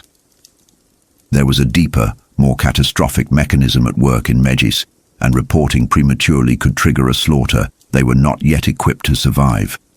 But as the return pigeon took flight, carrying their coded silence back to civilization, a different kind of omen was discovered. Alain, utilizing his keen tracker's vision, reached out and plucked a single, impossibly long strand of golden hair from the collar of Roland's shirt. In the dying light of the sunset, Alain and Cuthbert exchanged a look of profound, silent dread. They had been trained to anticipate ambushes, to read the intentions of armed men, and to survive in hostile territory. But as Cuthbert raised a finger to his own temple, miming the pull of a trigger, they acknowledged a threat against which their revolvers were useless. Their leader, the anchor of their Ka-tet, had allowed his heart to be breached by the local girl. And in a world rapidly tilting toward war and ruin, a compromised heart was the deadliest vulnerability of all. As Roland sat on the porch steps, staring dreamily into the bleeding colors of the horizon, his friends realized that the storm had already broken. It just hadn't started raining yet. The town of Iron Ruts, the town of Ritzy, was a lie told in geography. Situated nearly 400 miles west of Mejis, it was a festering sore on the eastern slope of the Vicastis Mountains, a place where the concept of Ritz was as distant as the moon itself. Roy de Pape, the red-headed bespectacled member of the Big Coffin Hunters, found himself there just as the season turned toward the peddler's moon. In the psychology of a man like de Pape, insecure, violent, and constantly needing to prove his worth to his leader, Eldred Jonas, Ritzy was a mirror. It was ugly, desperate, and dangerous. The town was a single street etched with wheel ruts that hardened into iron in the heat and dissolved into a mud lake in the rain. It was a mining camp that had metastasized into a village, surrounded by the stench of unlimed privies and the scratching, desperate mines that dotted the hills like staring, empty eyes. These weren't noble excavations. They were holes punched into the earth by the Vicastis Company, searching for gold, silver, and fire dims. For de Pape, this place held a strange nostalgia, though his memory was becoming as fragmented as the world itself. He remembered the big coffin tattoos being inked onto their hands in a town similar to this, back when the world was perhaps a little firmer underfoot. But time was softening. The world had moved on, as the saying went, and de Pape felt that temporal drift in his own mind. He could barely recall his own age. The only thing that remained sharp and crystalline in his mind was his hatred for the three boys back in Hambry, Will Dearborn, Arthur Heath, and Richard Stockworth. His hatred was specific and visceral, rooted in class insecurity. To de Pape, these boys were young lords. They walked with an arrogant shine, untainted by the grime of the world that coated men like de Pape. He fantasized about their destruction, specifically saving his greatest wrath for Arthur Heath, the one who laughed too much. De Pape's mission in Ritzy had been one of information gathering, and in the alcoholic haze of a saloon called Hattigan's, he had struck gold. He had encountered an old drunk, a man soaked in devil-grass weed and nostalgia. The old man, desperate for a drink and treated cruelly by the bar patrons, had spilled a secret that would change the course of the game in Mejis. The drunk claimed to have seen the young lords before, but more importantly, he recognized the lineage of their leader, Will Dearborn. The old man spoke of the big guns with sandalwood grips, the weapons of the gunslingers. He identified the father as Stephen Deshane of Gilead. This was the confirmation de Pape needed. These weren't just apprentice diplomats or drovers. They were the sons of the line of Eld. Will Dearborn was Roland Deshane. In a brutal transaction that defined de Pape's morality, he extracted the information and then executed the old man in the alley. He viewed it as a mercy, a favor to a man whose brain was rotting from weed. As de Pape rode back toward Mejis, armed with this explosive truth, he took a pot shot at a pigeon with a white ring around its neck. Roland's pigeon missed and continued on. He was bringing death back to Hambry, carrying the knowledge that the young culls were royalty of the gun. The game of masks was over. The Big Coffin Hunters now knew exactly who they were hunting. The Song of the Void. While de Pape rode east with his dark prize, the objects of his hatred were conducting their own reconnaissance. Roland, Cuthbert, and Alain rode out to the badlands north and west of Hambry, drawn to a geological scar known as Eyebolt Canyon. They were there to count, to catalogue the resources of the land, but they were also drawn by a sound. It was the sound of the thinny. In the lore of this crumbling world, a thinny is a weak spot in reality, an ulcer where the fabric of existence has worn through. As the boys approached the canyon, the atmosphere shifted from the pastoral beauty of the drop to a suffocating, vibrating dread. The sound was a low, atonal squalling, a noise that didn't just register in the ears but scraped against the teeth and vibrated in the solar plexus. It was the auditory equivalent of a migraine, a sound that whispered that all nightmares were real and waiting just out of sight. Psychologically, the thinny acts as a siren song for the depressed and the weary. It preys on the subconscious. As the boys stood at the edge of the canyon under the rising orange glare of the peddler's moon, they saw the thinny itself, a pool of sluggish, silvery green liquid that seemed to lap against the canyon walls with a sentient hunger. They watched a bird fly too close, only to be snatched out of the air by a pseudopod of living water dissolved in a flash of green light. The horror of the thinny was seductive. Roland heard it speak to him. It used the voice of his father and the voice of Martin, the sorcerer who had destroyed his family. It offered a release from the burdens of leadership, from the pain of his mother's betrayal, from the confusion of his love for Susan Delgado. "Jump in," it whispered. "End the caring, end the counting." Alain Johns, usually the most grounded of the three, succumbed to the trance. He began to walk toward the edge, his eyes blank, his soul hooked by the promise of oblivion. It was Roland who snapped him back, physically yanking him from the precipice. This moment highlighted the terrifying burden placed on these boys. They were teenagers forced to confront not just political intrigue and war, but the metaphysical decay of the universe itself. They retreated, shaken but resolute. Cuthbert, using humor as his shield, noted that they had counted one thinny. But the encounter left a residue on their spirits. They returned to their bunkhouse, the silence between them heavy. It was there that Roland found the pigeon de Pape had missed. It carried a note from Susan Delgado. The romantic subplot was no longer just a distraction. It was becoming the anchor, keeping Roland from drifting into the abstraction that had nearly claimed Alain. The price of honor. Susan Delgado was fighting a war on a different front. Her battlefield was domestic, her enemy the crushing weight of societal expectation. She had received a horse, a beautiful mare named Felicia, from Mayor Thorin. To the town, it was a gift. To Susan, it was a down payment on her body. She had been sold as a gilly, a concubine, for the mayor, a transaction brokered by her Aunt Cordelia to save their financial standing. The psychological toll on Susan was immense. She was a girl of spirit and independence, now reduced to a commodity. Every kindness from the mayor felt like a tightening noose. When she went to the smithy to get shoes for the mayor, she carried her father's old shoe bag, a totem of the life she had lost. The grief for her father, Pat Delgado, was fresh and sharp, compounded by the shame of her current path. Fate, or Ka, intervened in the form of a collision. She literally ran into Richard Stockworth, who was actually Cuthbert Allgood in disguise, outside the stable.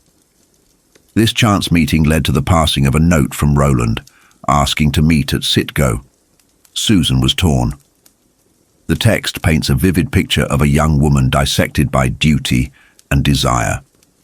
On one side stood her honor, keeping her promise to the mayor, however repugnant. On the other stood Roland and the electric, terrifying pull of love. To meet him was to risk everything. To ignore him was to kill a part of herself. Initially, fear and honor won. She sent a message back via Cuthbert, cancelling the meeting. She tried to drown her heartache in manual labor, scrubbing floors and mucking stables until her body was too exhausted to feel. But the subconscious mind, the voice of her dead father, or perhaps just her own survival instinct, whispered a different truth.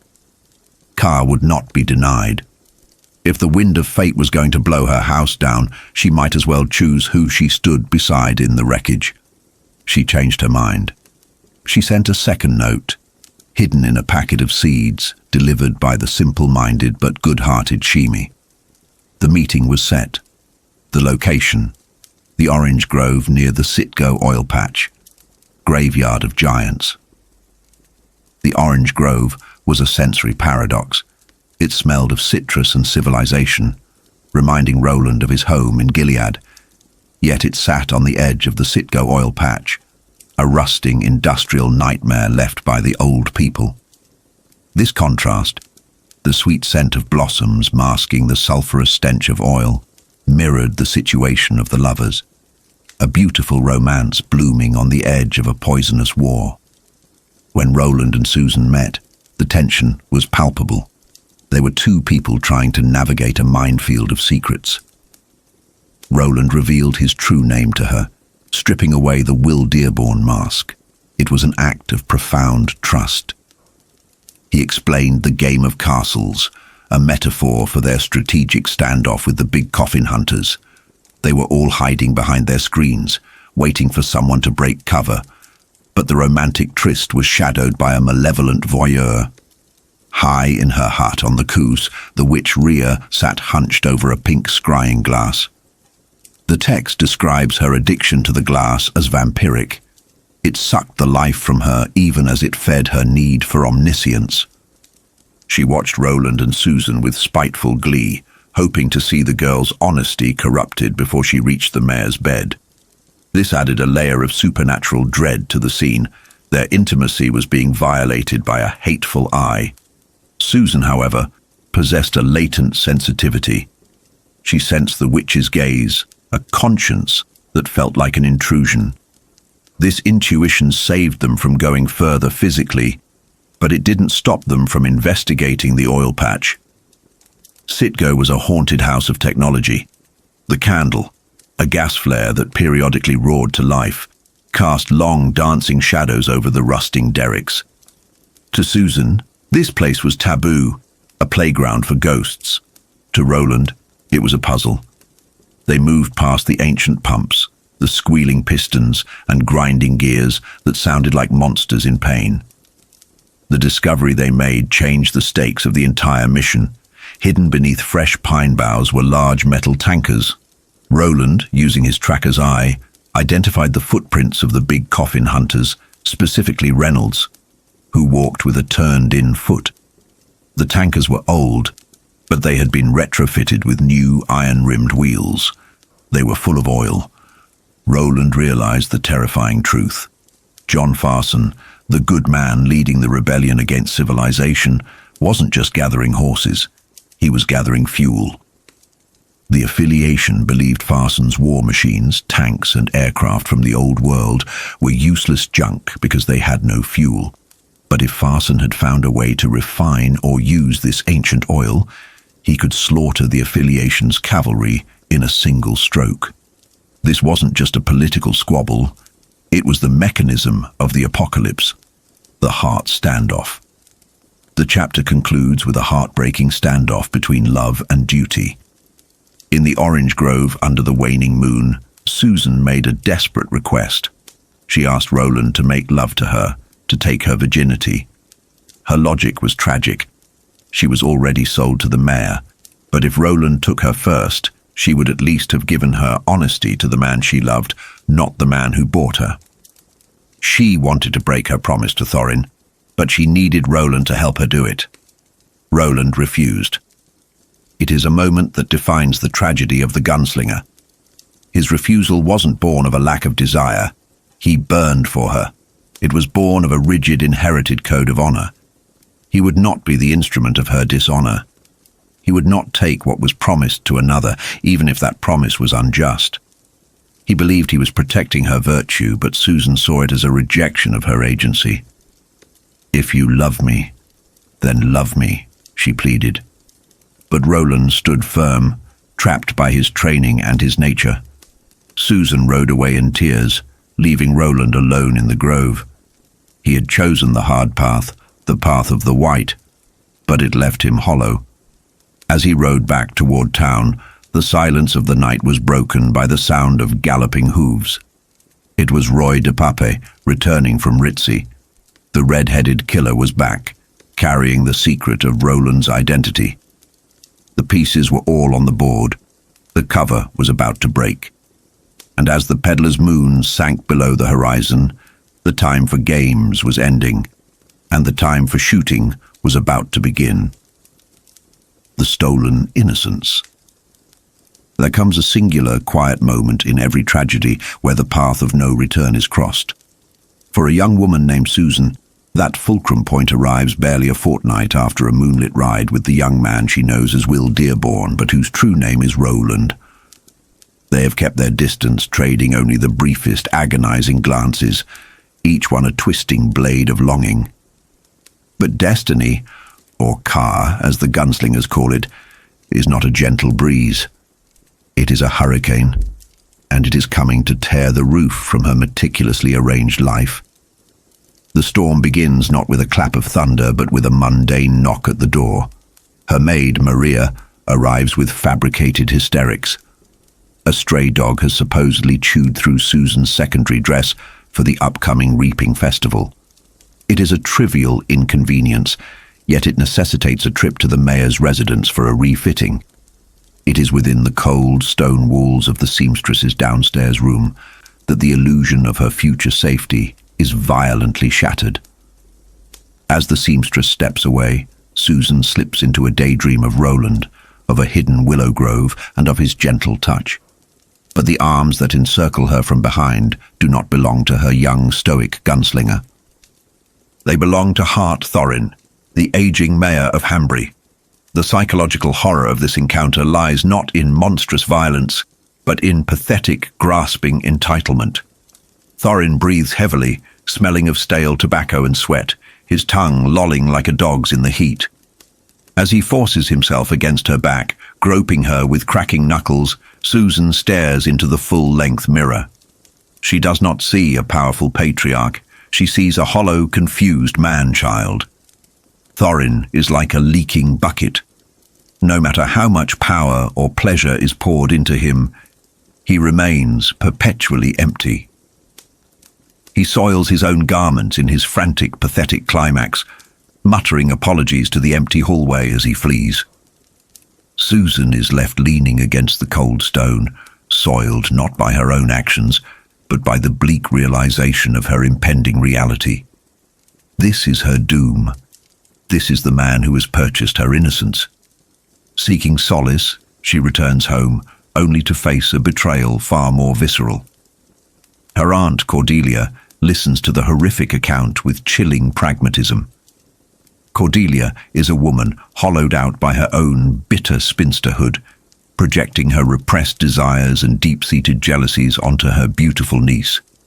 To Cordelia, the assault is nothing more than a trivial dry hump, a minor inconvenience on the road to financial security. When Susan tearfully invokes the memory of her dead father, Cordelia expertly twists the knife, claiming her father would demand she honor her financial contract over her bodily autonomy. It is the ultimate betrayal of the family hearth. Stripped of her sanctuary, Susan flees to the only refuge she has left, the secret willow grove. Here, amidst the quiet babble of the stream, her carefully constructed defenses finally collapse in a fit of guttural sobbing. It is here that Roland finds her. Their subsequent union is not merely an act of adolescent rebellion. It is a desperate, profound surrender to Ka.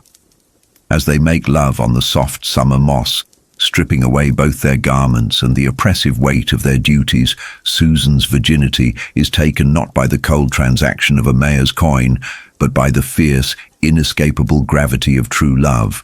They are joined in the deep green shadows of Mejis, two doomed souls inextricably binding their fates together.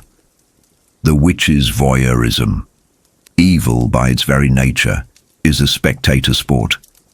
High atop the treacherous crags of the Saos, the ancient witch Rhea sits bathed in the pulsing, sickly pink light of the wizard's glass. She is watching the young lovers with a putrid, voyeuristic glee. However, her interest is not in the warmth of their intimacy, but in the psychological trap she has laid. During a previous hypnotic session, beneath the glow of the kissing moon, Rhea implanted a malicious suggestion deep within Susan's subconscious. But chaos is the enemy of magical concentration. Just as the lovers drift into a post-coital slumber, Rhea's mutant, six-legged cat, Musty, leaps onto her lap. The witch's shriek of surprise severs her psychic connection to the glass, plunging the orb into darkness.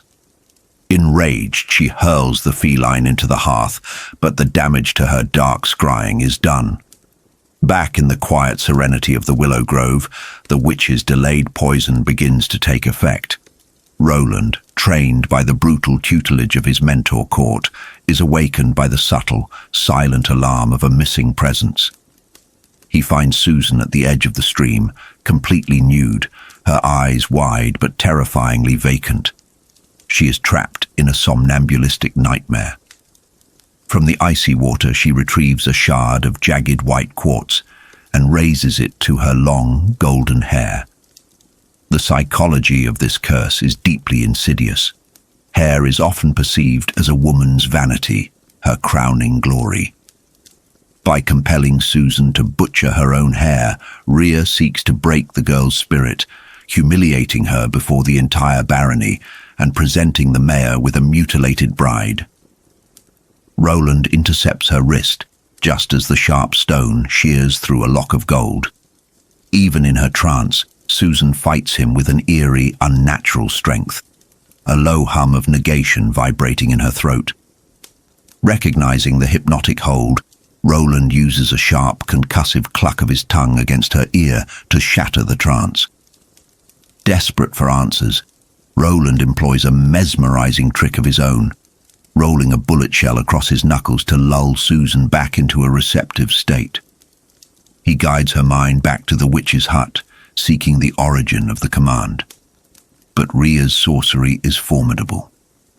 Whenever Susan approaches the core of the memory, her mind encounters an impenetrable barrier, a blinding pink void that coalesces into the shape of a massive pink moon.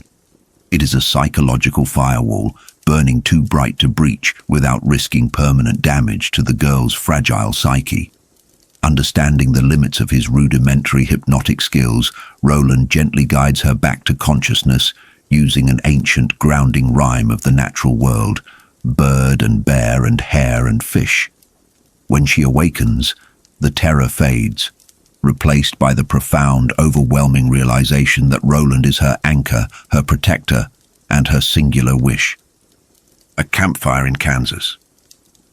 Time is a fluid, treacherous river, and in a desolate, post-apocalyptic Kansas, far removed from the tragic shores of Mejis, a much older Roland sits before a guttering campfire. Around him sits his new Ka-tet, Eddie, Susanna, Jake, and the Billy Bumbler, Oi. The air around them vibrates with the sickening metallic whine of a thinny, a place where the fabric of reality itself has worn through.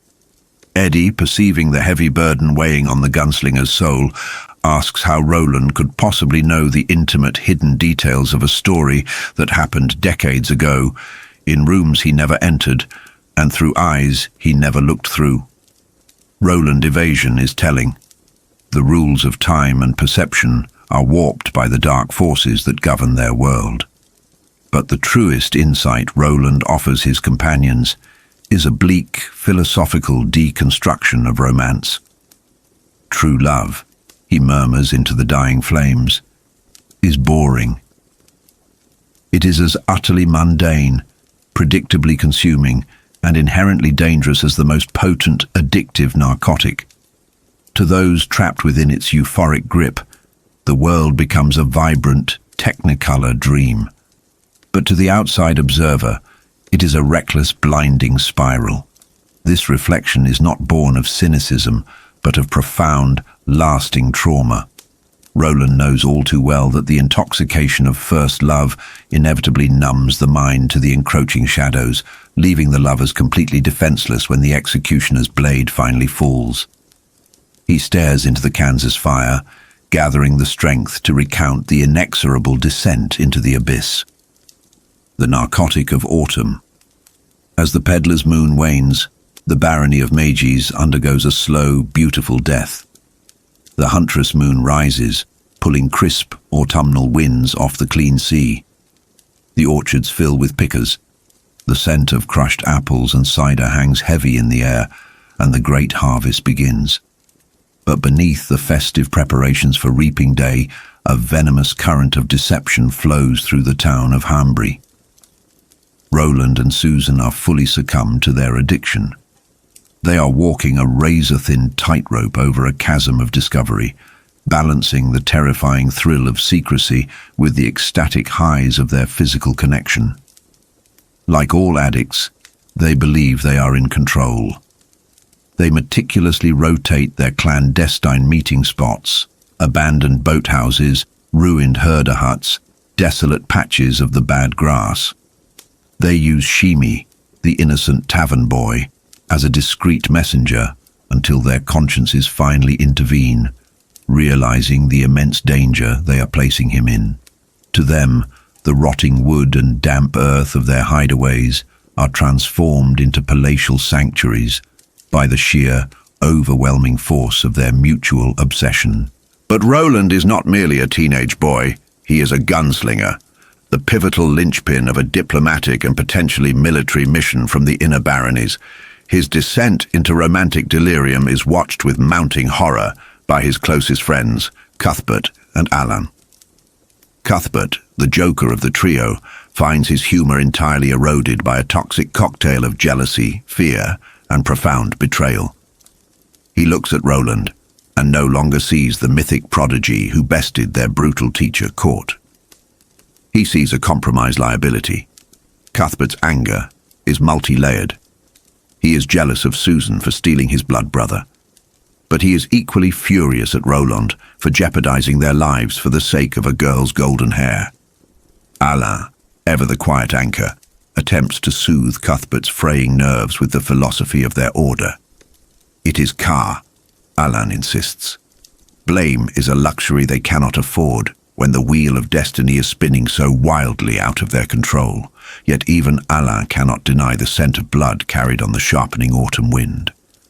The three young men from Gilead have inadvertently stumbled into a massive, treasonous conspiracy, and their leader is practically sleepwalking, his mind entirely occupied by the curvature of Susan Delgado's spine.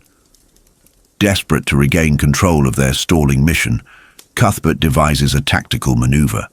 They must provide the local sheriff with a highly detailed, agonizingly slow itinerary of their upcoming inspections on the drop. It is a brilliant piece of misdirection, designed to lull the conspirators into a false sense of security, while forcing Roland back into the reality of their peril. When Roland agrees to the plan with a wide, maddeningly vacant grin, Cuthbert is struck by a terrifying realization. Roland is not just distracted, he is bordering on a state of euphoric insanity. Pawns on the board. The game of castles is a fitting metaphor for the lethal politics of mid-world. In the quiet pre-dawn hours of the Traveller's Rest, Eldred Jonas, the white-haired leader of the Big Coffin Hunters, plays a solitaire variant called Chancellor's Patience. Across from him sits Kimber Reimer, the skeletal, ambitious Chancellor of Hambry. Reimer is a man consumed by political paranoia. He is acutely aware that the boys from Inworld are moving far too slowly, counting fishnets instead of inspecting the vast horse herds on the drop. Reimer's guilty conscience whispers that the boys already know the depths of the barony's treason, that they have already seen the war machines being fueled by Citgo oil for the rebel leader, John Farson. Reimer wants them eliminated. But Jonas is a veteran predator. He understands that premature violence is the hallmark of the amateur. He coldly dismisses the anxieties of his subordinates, Reynolds and Depape, and rebukes Reimer's panicked demands. Jonas correctly deduces that the inner baronies are completely oblivious to the conspiracy. They sent these boys to the Outer Crescent, not as spies but as children being tucked away from the impending chaos of a falling civilization. Jonas's chilling patience is his greatest weapon. He knows that time heavily favors the wicked. Yet even as he confidently reveals a winning hand on the castle's board, a subtle, unnameable unease begins to fester beneath his scarred skin. Far removed from the tavern's smoky strategizing, the witch Rhea has found a new conduit for her malice. Unable to peer through the wizard's glass due to her blinding rage, she experiences a twisted epiphany. If she cannot force Susan to destroy herself, she will use the girl's most intimate enemy. Rhea resolves to plant the seeds of Susan's destruction in the fertile, bitter soil of Cordelia Delgado's mind. The witch knows that exposing Susan's lost purity to her rigid, status-obsessed aunt will trigger an explosion far more devastating than any spell. The following morning, under a dreary, drizzling sky, Roland and Cuthbert ride into Hambry to execute their grand deception. As they pass the Delgado residence, Roland commits a microscopic but catastrophic error. He sees Susan framed in her second-story window, a radiant vision against the grey morning. The overwhelming narcotic of his love overtakes his strict discipline. He raises his hand, checking a blown kiss at the absolute last millisecond, turning it into a fond, lingering salute. Susan returns the gesture with equal warmth. It is a fleeting exchange, lasting no more than a few seconds. But it is witnessed by Cordelia, who stands perfectly concealed amidst the rotting pumpkin vines of her garden. The sight is a psychological trigger, the chilling splinter of suspicion, which has been quietly burrowing into Cordelia's mind since she noticed Susan's mysteriously damp hair days prior, abruptly crystallizes into absolute damning certainty. She recognizes the electric, unspoken dialogue between the two youths. It is the silent language of the bedroom. When Susan enters the kitchen to pour a glass of juice, the atmosphere is suffocating. Cordelia, still wearing her muddy boots and clutching a machete stained with plant sap, launches an interrogation masked as casual conversation. When Susan attempts to dismiss the boys as mere acquaintances from the mayor's party, Cordelia's fragile restraint snaps. She demands that Susan swear an oath on her dead father's name that she is still pure. In this suffocating kitchen, Susan realizes that the careless wave was the pebble that started the avalanche. But the girl who stands before Cordelia is no longer the frightened, submissive child who wept at the prospect of the mayor's bed. She has been touched by a gunslinger, and she has absorbed a fraction of his ancient, unyielding steel.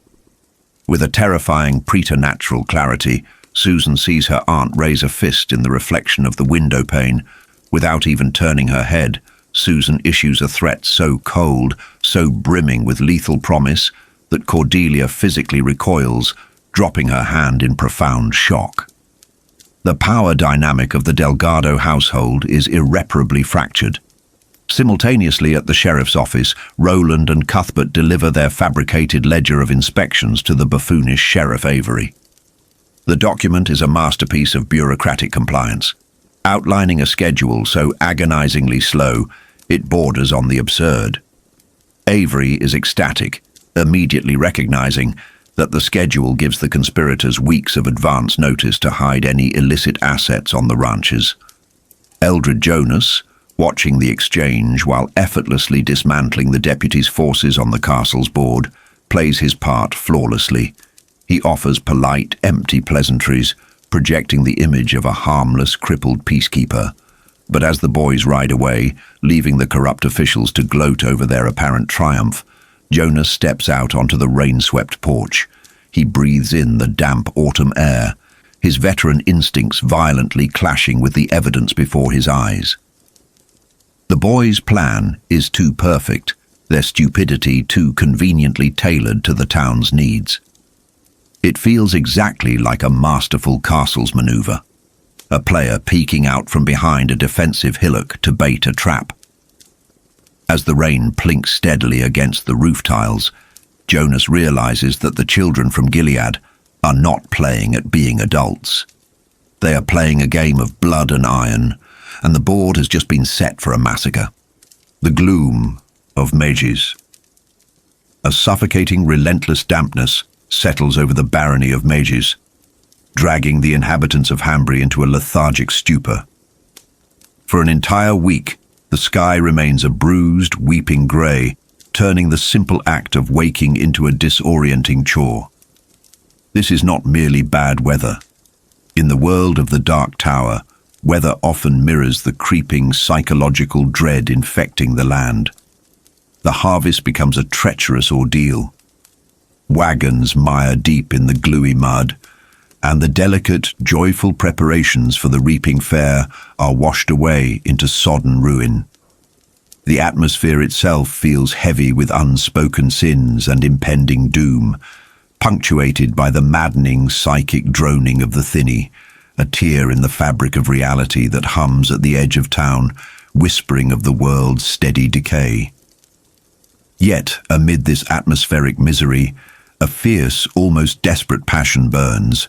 Roland of Gilead, operating under the alias Will Dearborn, and the beautiful Susan Delgado, find themselves utterly consumed by the intoxicating fires of first love. Their clandestine meetings are few during this grey spell, relegated to abandoned boathouses and the crumbling, shadowy ruins of an ancient oil refinery. But the danger of their affair is palpable, thick enough to cut. Psychologically, Roland is treading on a razor's edge. Raised in the brutal, ascetic discipline of the gunslingers, he has never encountered an emotion that could override his sworn duty. This romance is not just a rebellion against the political machinations of Hambry, it is a profound betrayal of his rigid upbringing. The intensity of their physical connection, echoing through the desolate, pigeon-filled halls of the old refinery, serves as a stark contrast to the death and deception brewing around them. Love, in mid-world, is rarely a sanctuary. More often, it is a vulnerability waiting to be exploited. The wolf and the spinster. When the weather finally breaks, swept away by a fierce ocean gale, the skies of Hambry turn a brilliant, piercing blue. The town awakens from its collective depression, infused with renewed manic energy.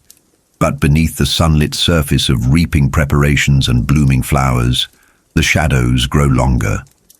Eldred Jonas, the white-haired, aging mercenary leading the Big Coffin Hunters, steps out into this bright new day with aching joints and a dark agenda. Jonas is a fascinating study in corrupted honor. A failed gunslinger who limps from an old wound, he carries the bitter resentment of a man who was cast out from the elite and forced to scrape by in the moral dirt. His attempt at a leisurely morning is interrupted by Cordelia Delgado, Susan's deeply neurotic and embittered aunt. Cordelia is a woman consumed by the quiet tragedies of aging, jealousy, and repressed desires. Her sudden infatuation with the dangerous, lethal Jonas is both pathetic and chilling. Recognizing her vulnerability, Jonas masterfully manipulates her, choosing the intimacy of tea to coax out her darkest secrets. What Cordelia reveals shatters Jonas's world. She suspects her niece is sleeping with the young Will Dearborn. For Jonas, this revelation is catastrophic. It is not the morality of the affair that bothers him, but the terrifying implication of Roland's competence. If this teenage boy has successfully infiltrated the mayor's inner circle, seduced his chosen concubine, and hidden it from everyone, then Jonas has vastly underestimated his adversaries. The psychological blow to Jonas's ego is profound. He realizes with a sickening jolt that he might be the one being played. The predator suddenly feels the chilling breath of a rival hunter on his neck. The Eye of the Witch. Far above the town, in the desolate hills of the Chaos, a more ancient and supernatural malice observes the unfolding drama. Rhea, a hideous withered crone, possesses an artifact of immense corrupting power, a wizard's glass. Specifically, the pink sphere known as Maerlyn's grapefruit. This orb is a sentient, malevolent force that feeds on the darkest aspects of humanity. It never shows acts of kindness or love. Instead, it offers Rhea a narcotic diet of incest, cruelty, murder, and deceit. The psychology of the glass is parasitic. It amplifies the user's inherent darkness, while slowly draining their life force. Rhea watches Cordelia and Jonas conspire, finding dark amusement in the spinster's misplaced lust. But the vision reminds the witch of her own vendetta against Susan Delgado. Driven by a spiteful, rotting heart, Rhea decides to inject her own venom into the town's fragile ecosystem. She dispatches her six-legged mutant cat, Musty, carrying a cryptic message into town. Rhea does not simply want to destroy, she wants to orchestrate a symphony of suffering. Her isolation has bred a profound sociopathy, where the pain of others is the only entertainment left in her prolonged, decaying existence. Echoes in the oil patch. Down in the town, Jonas's paranoia is reaching a boiling point. The mere thought that Roland and his friends are playing a complex game of castles, a strategic board game native to their world, drives Jonas to the abandoned Citgo oil fields to search for evidence. Despite the mud and the passage of time, he makes a damning discovery near the old derricks. A small, bleached bird's skull that Arthur Heath, the alias for Cuthbert Allgood, used to wear as a decorative pendant. This tiny bone is a monumental symbol of doom. It confirms every one of Jonas's worst fears. The boys from the inner baronies are not naive counters of livestock. They are highly trained operatives who have discovered the secret cache of oil tankers destined to fuel a devastating war. Standing amidst the squealing, rusted machinery of the ancient world, Jonas feels a cold, murderous fury take hold. The psychological shift in the old mercenary is absolute. He sheds any lingering underestimation of his foes. He resolves to blind and slaughter them.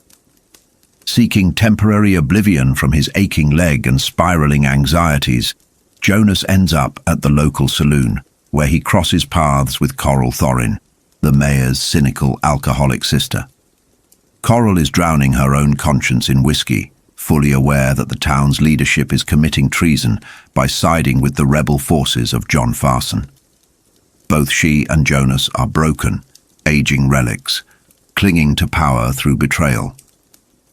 Their eventual retreat to her bedroom is not an act of passion, but a grim, hollow transaction between two damned souls seeking brief refuge from the monsters they have become. The defiled sanctuary. While Jonas schemes, the unbreakable bond of the young gunslingers, their Ka-tet, is fraying under the immense pressure of Roland's secret life. Waking in their remote bunkhouse at the Barony ranch, Cuthbert is simmering with a bitter, sarcastic resentment. He senses that their leader's mind is compromised by lust and distraction. Alain, gifted with the touch, a psychic sensitivity native to their order, wakes with terrifying premonitions. He feels a profound, unseen violation occurring at that very moment. Despite Alain's frantic pleas to return to their quarters, Roland stubbornly refuses, insisting they continue their mundane cover duties on the ranch. This is a critical psychological failing on Roland's part. Blinded by his intoxicating affair with Susan, he uses logic and protocol as a shield against his friend's valid concerns. He is living in a state of deep denial, convincing himself that his romantic entanglement has not jeopardized their mission. While they are away, Jonas infiltrates their sanctuary. The mercenary engages in a deeply personal, psychological warfare. He does not merely search their belongings, he desecrates them. He shreds cherished photographs of their parents, urinates on their clothing, scribbles vile obscenities about their mothers on the walls, and, most cruelly, snaps the necks of their messenger pigeons, leaving the corpses under their pillows. Jonas understands that to defeat warriors of Gilead, you must first break their emotional discipline. You must make them angry, irrational, and reckless. When the boys finally return and behold the wreckage, Cuthbert's rage is apocalyptic. He sees the vandalism not just as an insult from Jonas, but as a direct consequence of Roland's negligence. The sanctity of their brotherhood has been violated because Roland's mind was wandering in the arms of a girl. Cuthbert accuses Roland of opening a door to hell, a chilling metaphor for the chaos that ensues when duty is abandoned for selfish desire. Disgusted and betrayed, Cuthbert rides off alone, the unity of the Ka-tet shattered. The smiling sorcerer.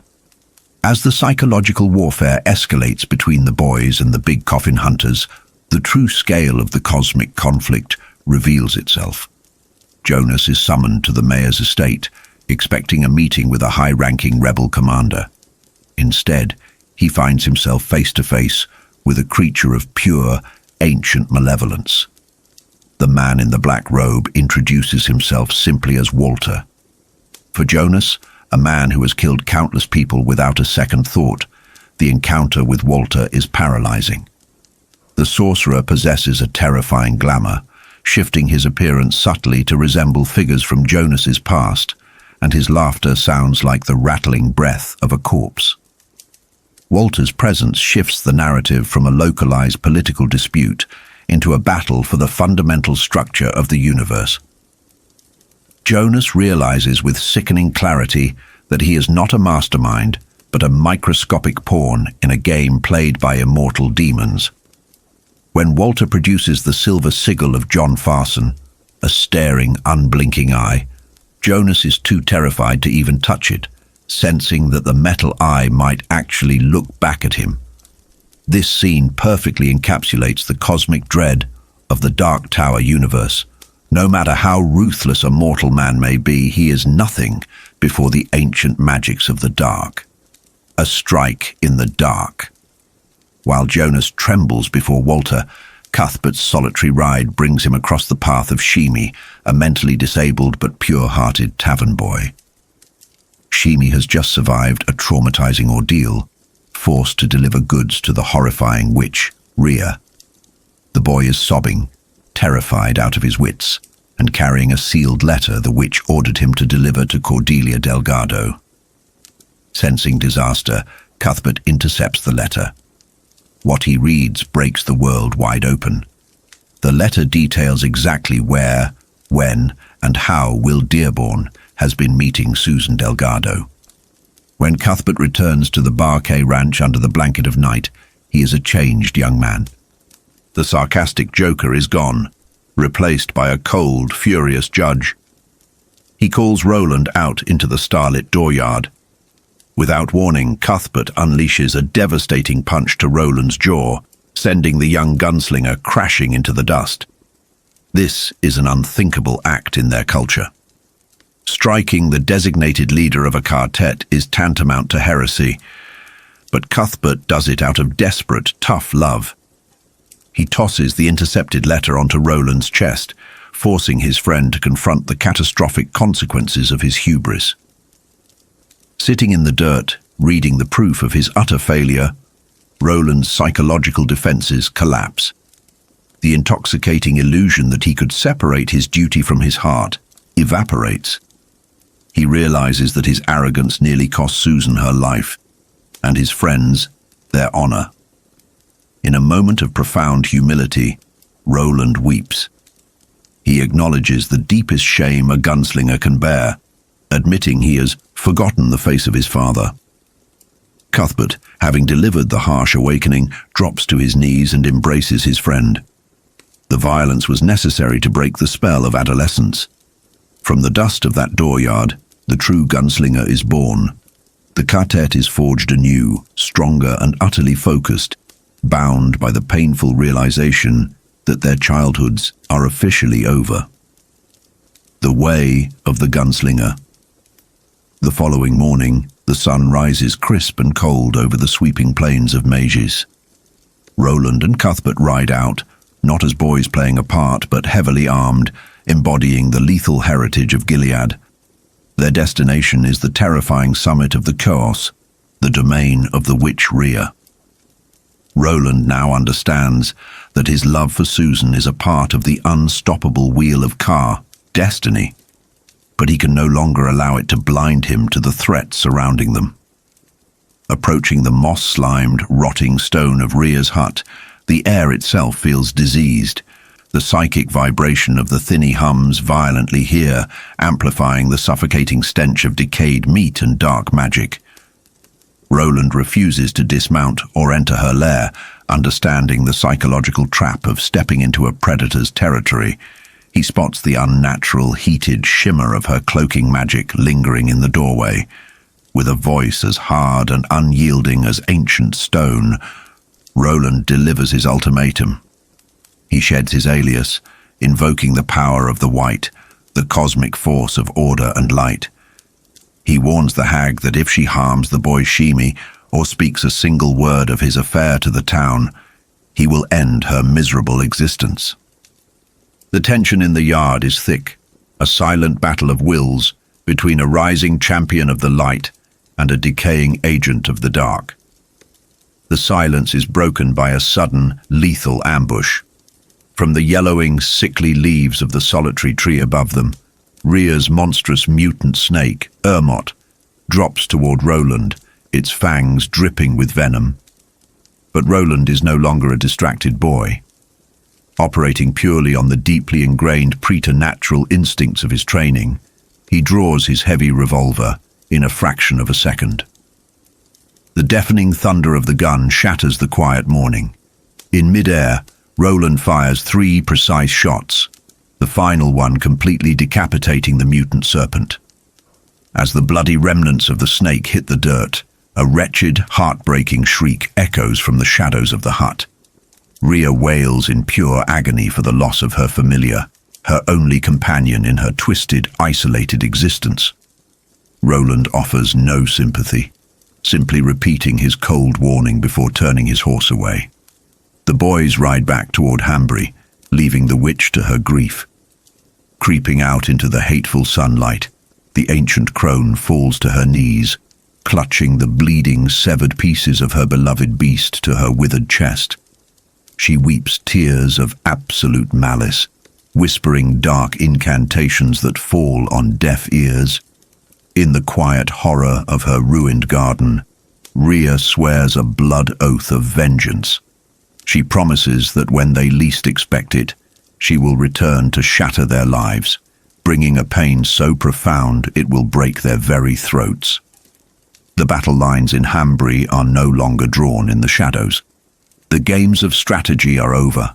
The boys have awakened to their lethal potential, the mercenaries have embraced their murderous intent, and the cosmic forces of the Dark Tower have turned their burning gaze upon this small doomed town. The storm is no longer gathering. It has arrived. The gathering of wolves. Within the shadowy, echoing confines of a spacious upstairs room at the local tavern, a meeting of dark minds unfolds, setting the stage for a massacre. The scarred, cynical leader of the hired guns, a man whose body is a roadmap of past violence and narrow escapes, stands half-dressed, wiping the remnants of shaving lather from his weathered face. He is utterly unbothered by the presence of the town's most prominent madam, a woman who sits in a rocking chair, knitting with a serene, almost predatory calmness. Her rhythmic needlework in the corner of the room serves as a chilling counterpoint to the lethal conspiracies being woven around her. She is like one of the ancient fates, casually threading the doom of an entire barony. The atmosphere shifts abruptly when a newcomer enters, a hard-faced operative sent by the rebel warlord from the north. This man is dressed in the humble garb of a local laborer, but his icy demeanor and pale features betray his true nature. He brings an air of rigid military discipline into the room, a stark contrast to the rough and tumble arrogance of the local mercenaries. As the men discuss their logistical nightmare, the secret transportation of massive oil tankers under the cover of darkness, the conversation reveals a profound psychological disconnect. These men view the impending slaughter not as a tragedy, but as a mere chess game. The northern operative expresses severe disdain for the trio of young strangers who have infiltrated the town, demanding they be handled with absolute prejudice. The strategy they settle upon is breathtaking in its malicious simplicity. Rather than confronting the boys directly on the day of the harvest festival, the scarred leader plans to orchestrate a double assassination. He intends to murder the town's bumbling mayor and his scheming chancellor, then lay the bloody deed squarely at the feet of the three young outsiders. It is a masterstroke of political manipulation, weaponizing the town's xenophobia and festive drunkenness into a lynch mob. Yet amidst the tactical plotting, a deeper, more supernatural dread surfaces.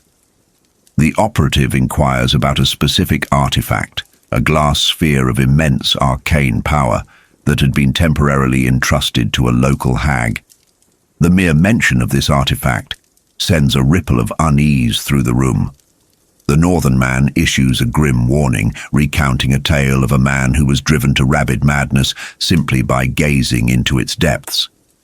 The sphere is not just a tool, it is a sentient malignancy. Leaving it in the hands of a bitter, isolated witch is a profound miscalculation. One that speaks to the hubris of men who believe they can control forces far older and darker than their own petty wars. Shadows in the cemetery. Far from the tavern's smoky plotting, a very different sort of council convenes in the chilling embrace of the town's ancient graveyard. It is a place steeped in tragic local lore, haunted by the fabricated legend of two doomed lovers whose story ended in a gruesome murder-suicide beneath the granite gaze of a mausoleum. This setting is poetically deliberate. It serves as a grim reflection of the perilous romance blooming between the young gunslinger and the local girl. For the girl, the domestic sphere has become a psychological torture chamber. Her aunt, consumed by a paranoid and venomously puritanical jealousy, has begun to launch hysterical accusations, projecting her own twisted desires and bitter frustrations onto her niece. The home is no longer a sanctuary, forcing the girl to sneak out into the creeping fog of the cemetery just to find a moment of sanity. When she arrives, she is met not only by her stoic lover, but by his two loyal companions. The tension among them is palpable, fraught with the unspoken fear that her presence might fracture the sacred, almost mystical bond the three boys share. Yet, in a moment of profound emotional maturity, the most volatile and sarcastic of the boys steps forward. He casts aside his usual armor of mockery and embraces her as a sister, declaring that their destinies are now irrevocably bound together. This acceptance is a powerful testament to their unity. They are no longer just friends, but a singular entity moving against the tides of a hostile world. Retreating into the freezing confines of a stone crypt, the quartet transitions from teenagers into hardened tacticians. The young gunslinger outlines a plan of staggering ruthlessness. Recognizing that their enemies intend to move the stolen oil on the day of the harvest festival, he proposes a preemptive strike of apocalyptic proportions. They will not merely disrupt the operation, they will incinerate the bait and lure the surviving heavily armed forces into a deadly geographical anomaly. The boys plan to ignite the dry brush at the mouth of a cursed canyon, creating a wall of smoke and fire that will drive the panicked soldiers directly into a dimensional tear, a horrific, shrieking void that dissolves reality itself. It is a strategy devoid of mercy, stripping away any lingering illusions of childhood. The girl listens in horrified awe. She realizes that the boy she loves carries a terrifyingly cold pragmatism within him. He is a child born of a noble lineage, but he has been forged into a weapon willing to sacrifice hundreds of lives to prevent the world's machinery from falling into the hands of a tyrant. The pink eye of the grapefruit. The tactical planning within the crypt is suddenly derailed by an offhand comment about the color pink. The word strikes the young gunslinger like a physical blow, plunging him into a dissociative state. His mind violently rewinds to the stone courtyards of his homeland, recalling a cryptic parting conversation with his father. Before sending the boys away to what was supposed to be a peaceful rural outpost, the gunslinger's father had warned them of an ancient myth made real, the remnants of a shattered, mystical rainbow. Specifically, he spoke of a pink sphere, a demonic artifact used by the rebel warlord to divine the future and peer into the shadows of men's souls. The father's warning had carried a heavy psychological truth. These artifacts do not merely serve their masters. They consume them, feeding on the life force of anyone foolish enough to gaze into their depths. Realizing that this very artifact is currently resting in the hands of the local witch, the group understands the catastrophic danger they are in. To uncover the extent of the witch's knowledge, the empathetic round-faced boy steps forward to place the girl under a deep, hypnotic trance. It is a delicate, deeply intrusive process. As the girl's conscious mind slips away, she regresses to the night she visited the hag's isolated hut. The atmosphere in the crypt grows icy as the girl's voice alters, adopting the grating, venomous cadence of the old witch. Through the hypnosis, the terrifying truth is revealed. The girl remembers seeing the pink sphere glowing beneath the floorboards, a sickly, mesmerizing light that radiated pure malice. Even more disturbing is the psychological violation she endured. The witch, reeking of decay and wielding a hypnotic silver medallion, had planted a deeply cruel post-hypnotic suggestion deep within the girl's subconscious. She was commanded to wait until she had surrendered her innocence to her lover, and then, while he slept, she was to shear off every strand of her beautiful hair to the scalp, an act designed to humiliate her and destroy their bond. This revelation sickens the boys, exposing the sheer, petty vindictiveness of the hag. Yet the trance also reveals a crucial tactical advantage. The witch is completely unaware that her secret has been compromised. Furthermore, she is likely too intoxicated by the artifact's dark visions to care about the mundane political schemes of the mercenaries. The pink sphere is an addiction, and like all addictions, it isolates the user, rendering the witch a solitary prisoner of her own dark voyeurism. The reaping preparations. As the week marches relentlessly toward the harvest festival, a profound and melancholy transformation falls over the coastal barony. The changing of the seasons is not merely physical, it carries a heavy, almost suffocating psychic weight. The biting oceanic winds strip the trees, and the local labourers work with a frantic, sombre energy, pulling the last of the crops from the freezing earth and hauling boats from the churning waters. There is a pervasive sense of finality in the air, a collective, unspoken dread that infects the townsfolk. People who have never known a day of violence find themselves agitated, quick to anger, and haunted by night terrors. They burn effigies with red-painted hands in roaring bonfires, a primitive, desperate ritual meant to appease forgotten, bloodthirsty gods. The town is inadvertently preparing for a slaughter, the atmosphere heavy with the psychic residue of a world teetering on the edge of the abyss. Amidst this creeping doom, the purest soul in the town, a simple-minded but fiercely loyal tavern boy, embarks on a covert mission. Tasked with delivering massive barrels of festive cider to the mayoral estate, he is intercepted by the young girl. In a tense, hurried sequence within a dusty storage shed, she unpacks the boy's barrels and replaces a portion of the liquid with tightly wrapped bundles of devastating explosives. The sheer absurdity and terror of the situation, a mentally challenged youth casually transporting enough black powder to level a city block under the guise of delivering party drinks, highlights the desperate improvisational nature of their rebellion. The girl seals the barrels and sends the boy off to a remote ranch, completely unaware of the cataclysmic chain of events they have just armed. Meanwhile, high in the desolate hills, the true toll of the arcane sphere becomes horrifyingly apparent.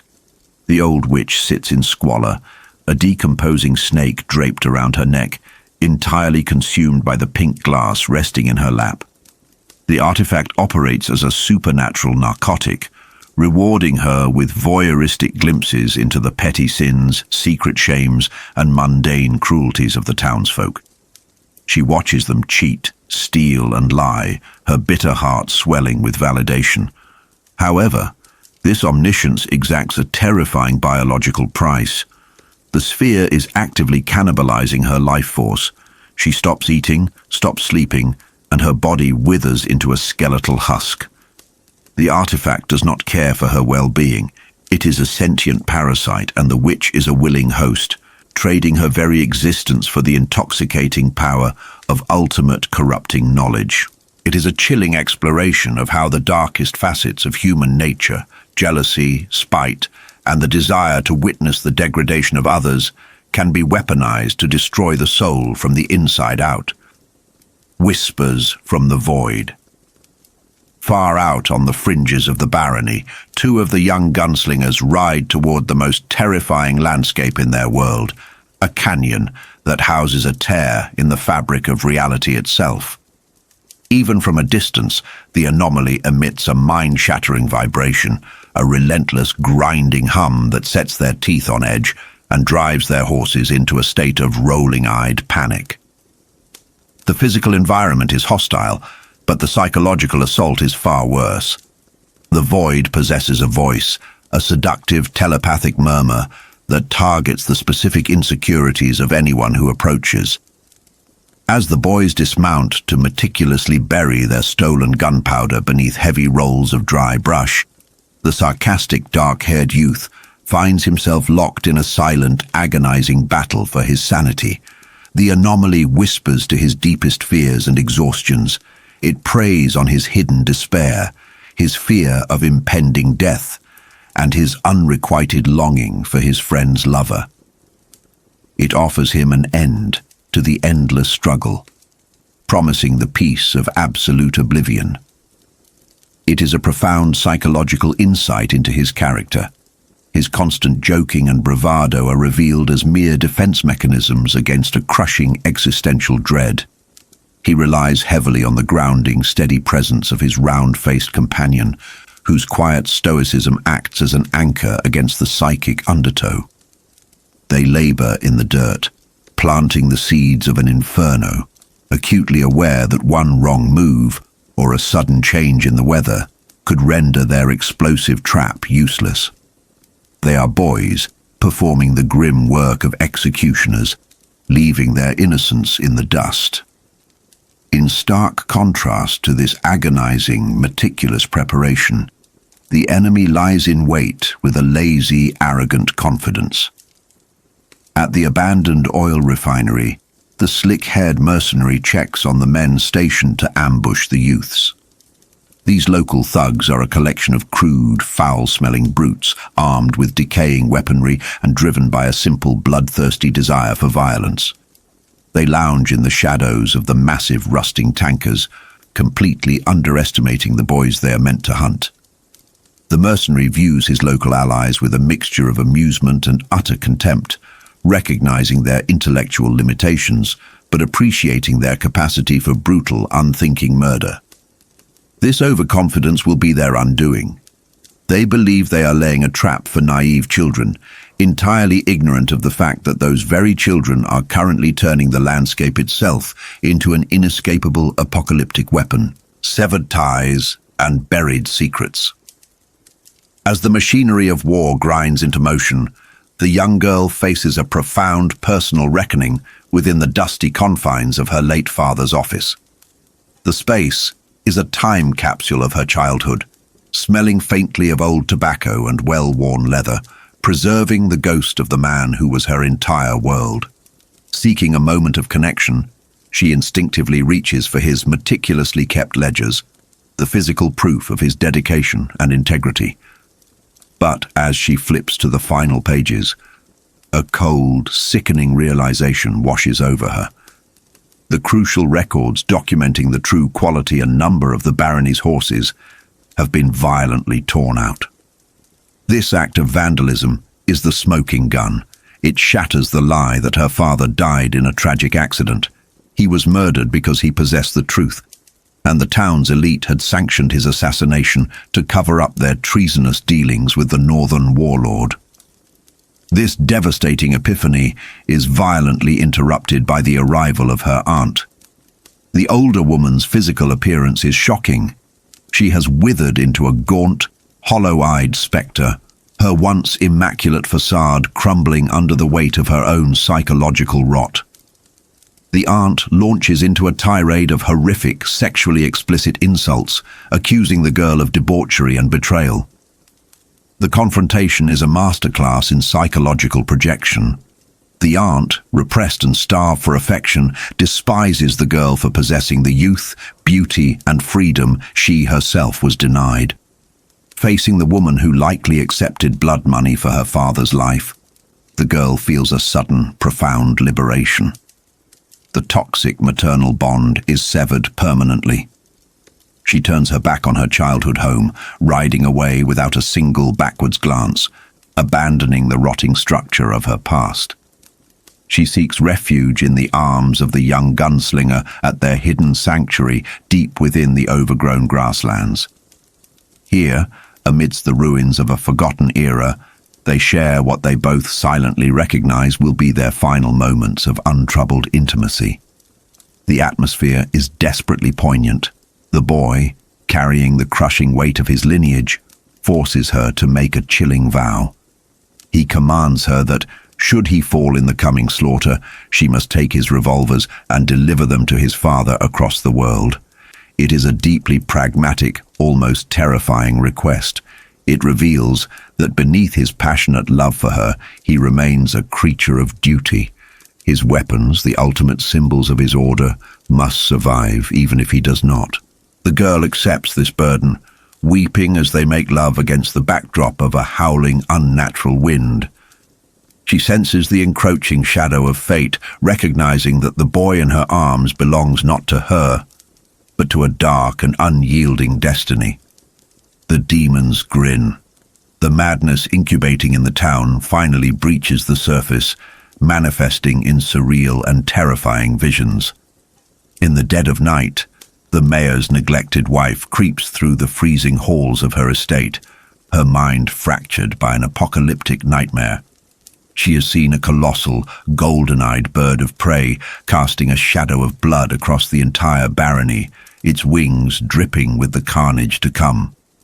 She finds her husband asleep, entirely oblivious to the doom closing in around them, and the tragic distance between them is magnified by the horrific prophecy locked in her mind. Her dream is not merely a subconscious fear. It is the psychic bleeding of the universe, a desperate warning that the land is about to be bathed in absolute ruin.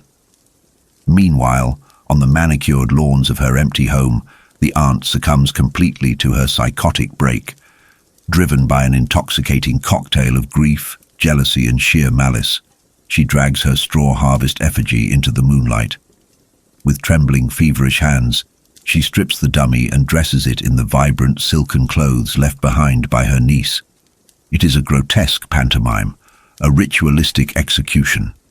She builds a massive pyre of dead autumn leaves and hurls the effigy into the flames, screaming ancient incantations of sacrifice. The firelight twists her face into a demonic mask as she watches the substitute for her niece burn to cinders. It is an act of sympathetic magic, a profound manifestation of the town's underlying sickness, proving that the true monsters are not the encroaching armies, but the neighbors whose hearts have turned to ash. The culmination of this creeping dread is etched into the very sky above them. Behind the local tavern, an exhausted bartender and a terrified sex worker step out into the freezing night, their eyes drawn upward. The moon, usually a silver orb bearing a pareidotic grinning face, has undergone a ghastly transformation. High-altitude winds, perhaps carrying the dust of distant dying worlds, have cast a sickening crimson filter over the lunar surface. The grinning face in the sky now appears to be staring down at them through a shifting, suffocating veil of blood. It is the ultimate celestial omen, a silent, mocking confirmation that the peace of their world has irrevocably ended. The harvest has arrived, but it is not crops they will be reaping. It is souls gathered under the watchful, bloody gaze of the demon moon. The blood of the reaping. Beneath the crimson glare of a bloated, unnatural moon, Chancellor Kimber Reimer's sleep is violently interrupted by the mundane irritation of an oncoming cold. In the pitch-black confines of his bedchamber, the sharp report of his own sneeze echoes like a gunshot. Yet, the true threat does not announce itself with noise, but with the ghostly, mocking graze of a feather against his skin. When Reimer finally manages to ignite his bedside lamp, the flickering illumination reveals not a trapped bird, but the sinister figure of Clay Reynolds sitting calmly on his mattress. This moment beautifully illustrates how true evil often stems not from grand, overarching political designs, but from the quiet, suffocating presence of a bruised ego. Reynolds is a man whose vanity is his absolute master. He has harbored a festering resentment since their first meeting, when Reimer unknowingly used a foreign slang term that mocked Reynolds' masculinity. To a fragile narcissist like Reynolds, a perceived slight is an offense punishable by death.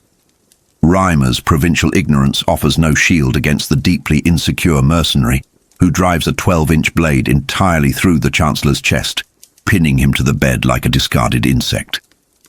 As Reimer's life fades, Reynolds cruelly displays the blue coffin tattooed on his hand, ensuring that his victim's final moments are steeped in the terrifying realization of his own helpless humiliation. Across the compound, Mayor Hart Thorin awakens shivering from a prophetic nightmare. In his sleep, a monstrous pink-eyed bird glided over his beloved barony, its massive shadow turning lush greenery into a withered wasteland.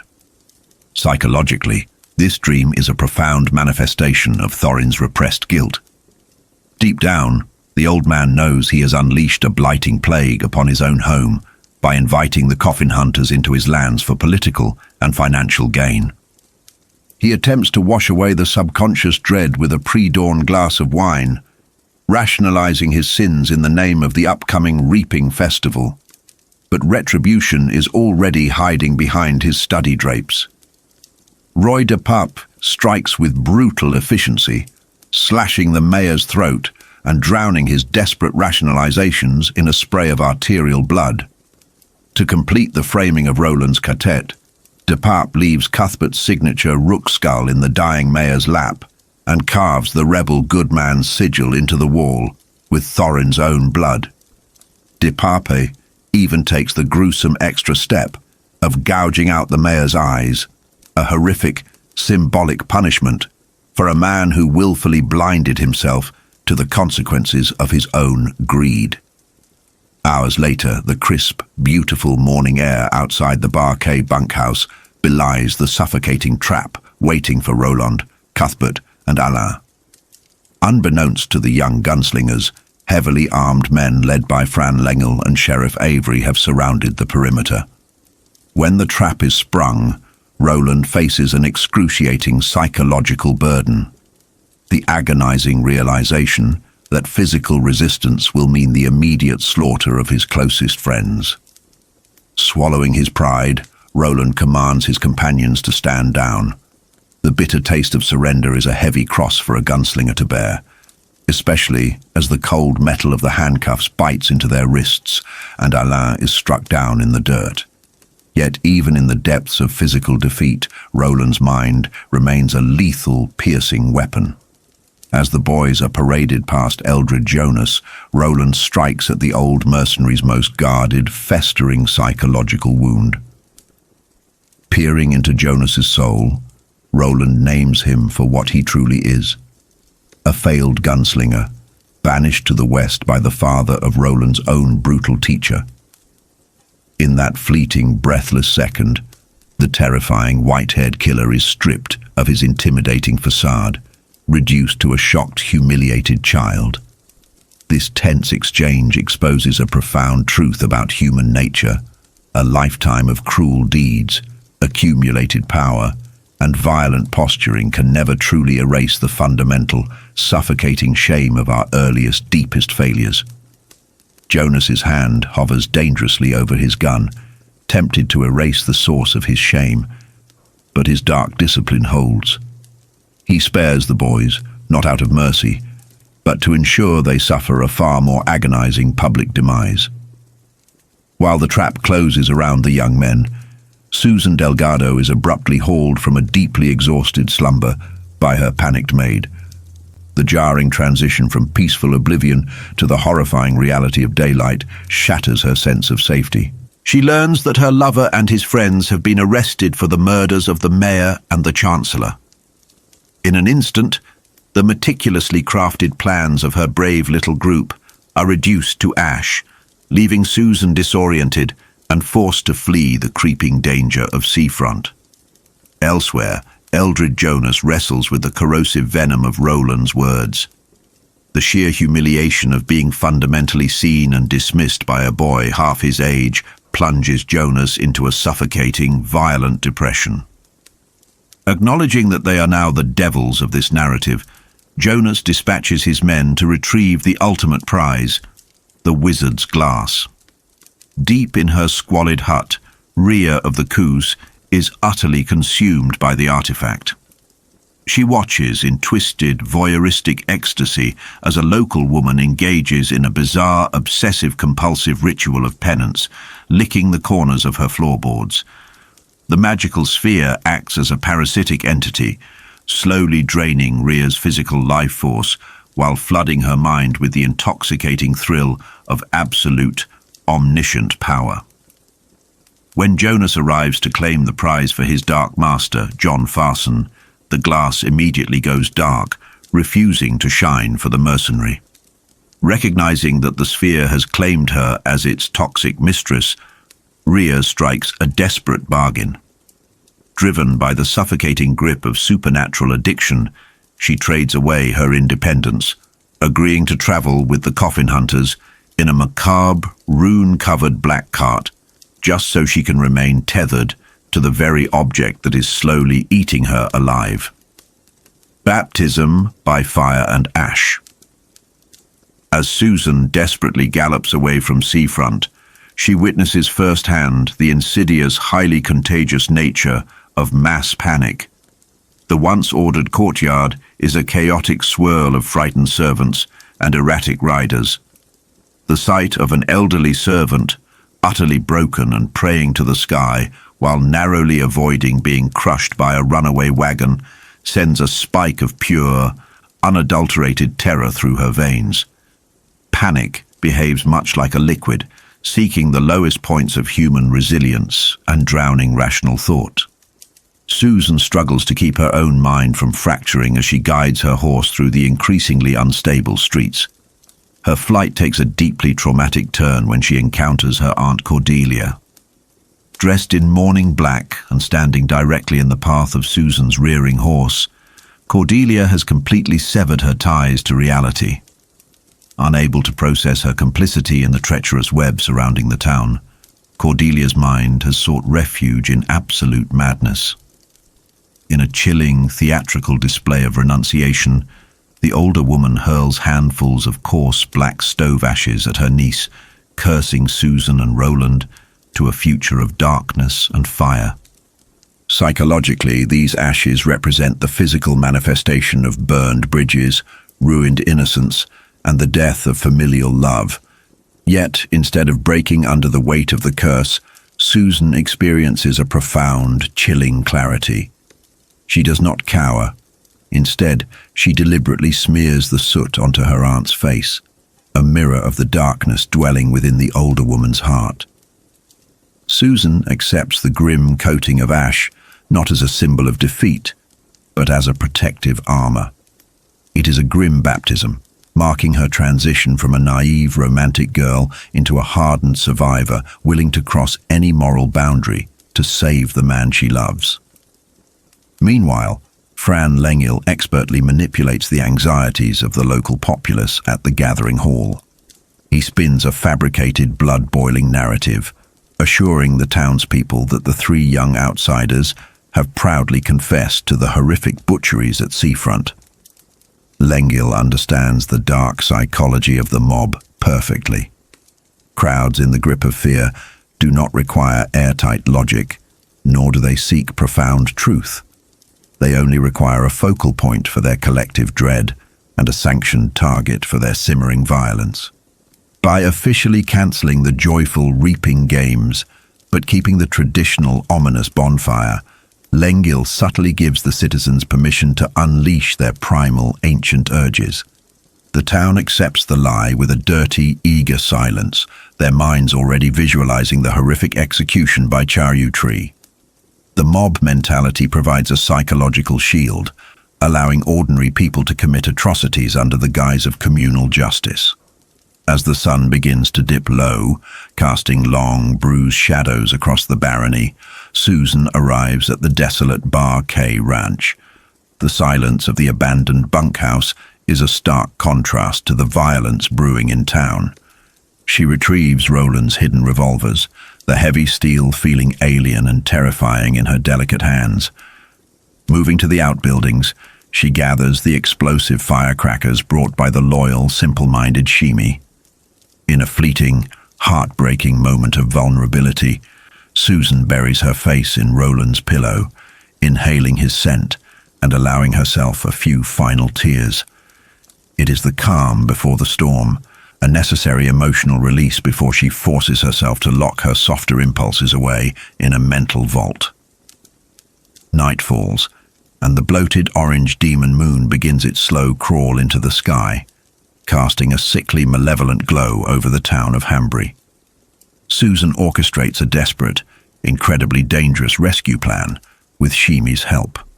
While the majority of the bloodthirsty town marinates in alcohol at the local saloon, numbing their consciences for the executions planned for the following night, Shimi secures a mule and a collection of stolen sombreros and serapes. Wrapped in a massive, oversized poncho that completely obscures her feminine frame, Susan approaches the jailhouse.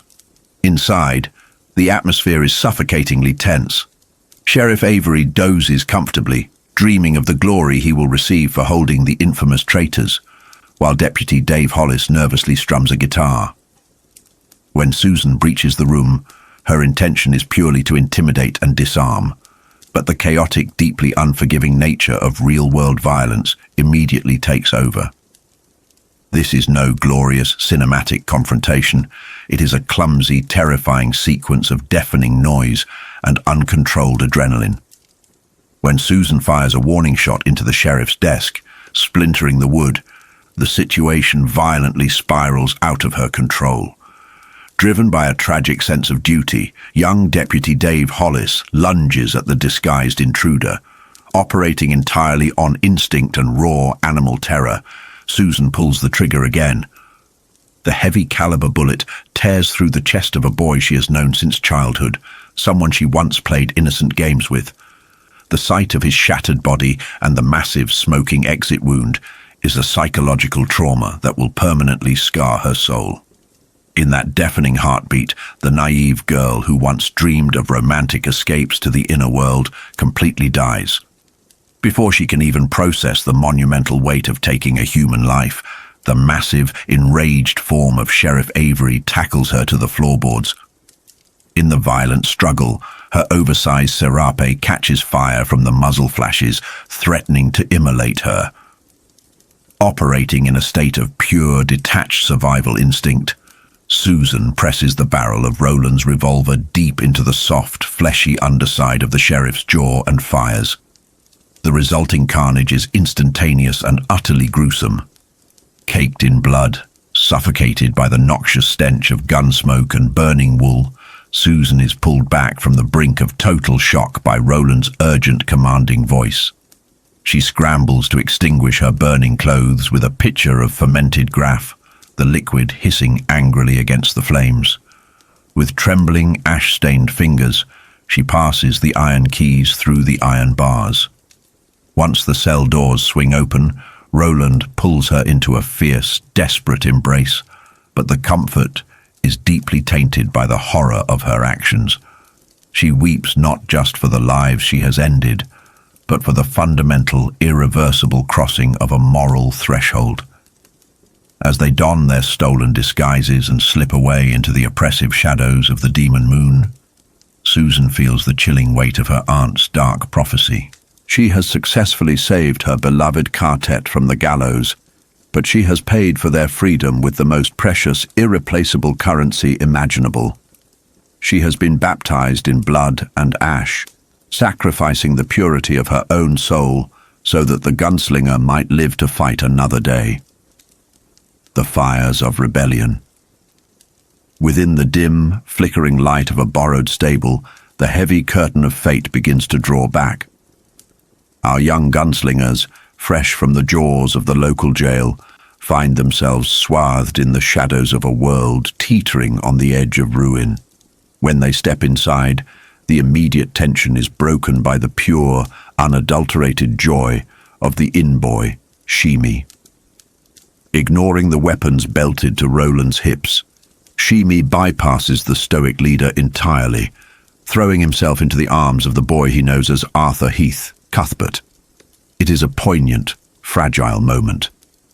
Shimi's innocent devotion stands in stark contrast to the blood-soaked destiny waiting just outside the stable doors.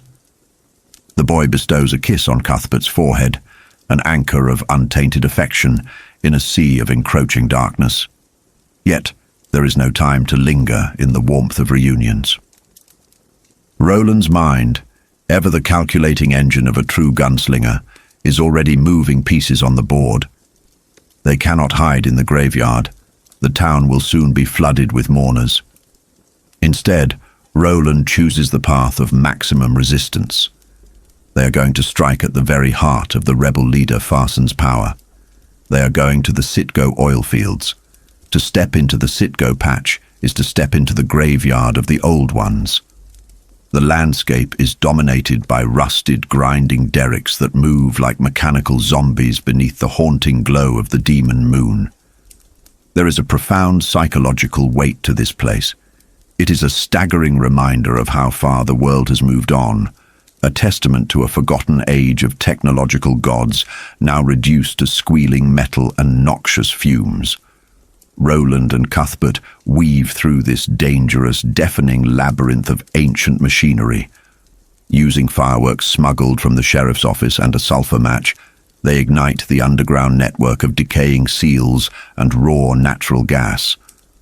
The resulting explosion is nothing short of apocalyptic. It is not merely a tactical strike, it is a profound declaration of existence. By turning the oil patch into a towering inferno of yellow and blue flame, Roland's Ka-tet is announcing to the Big Coffin Hunters and to the world at large that the true inheritors of the white have arrived.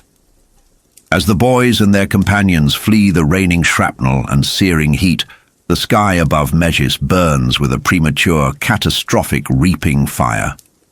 The hunters' waning shadows.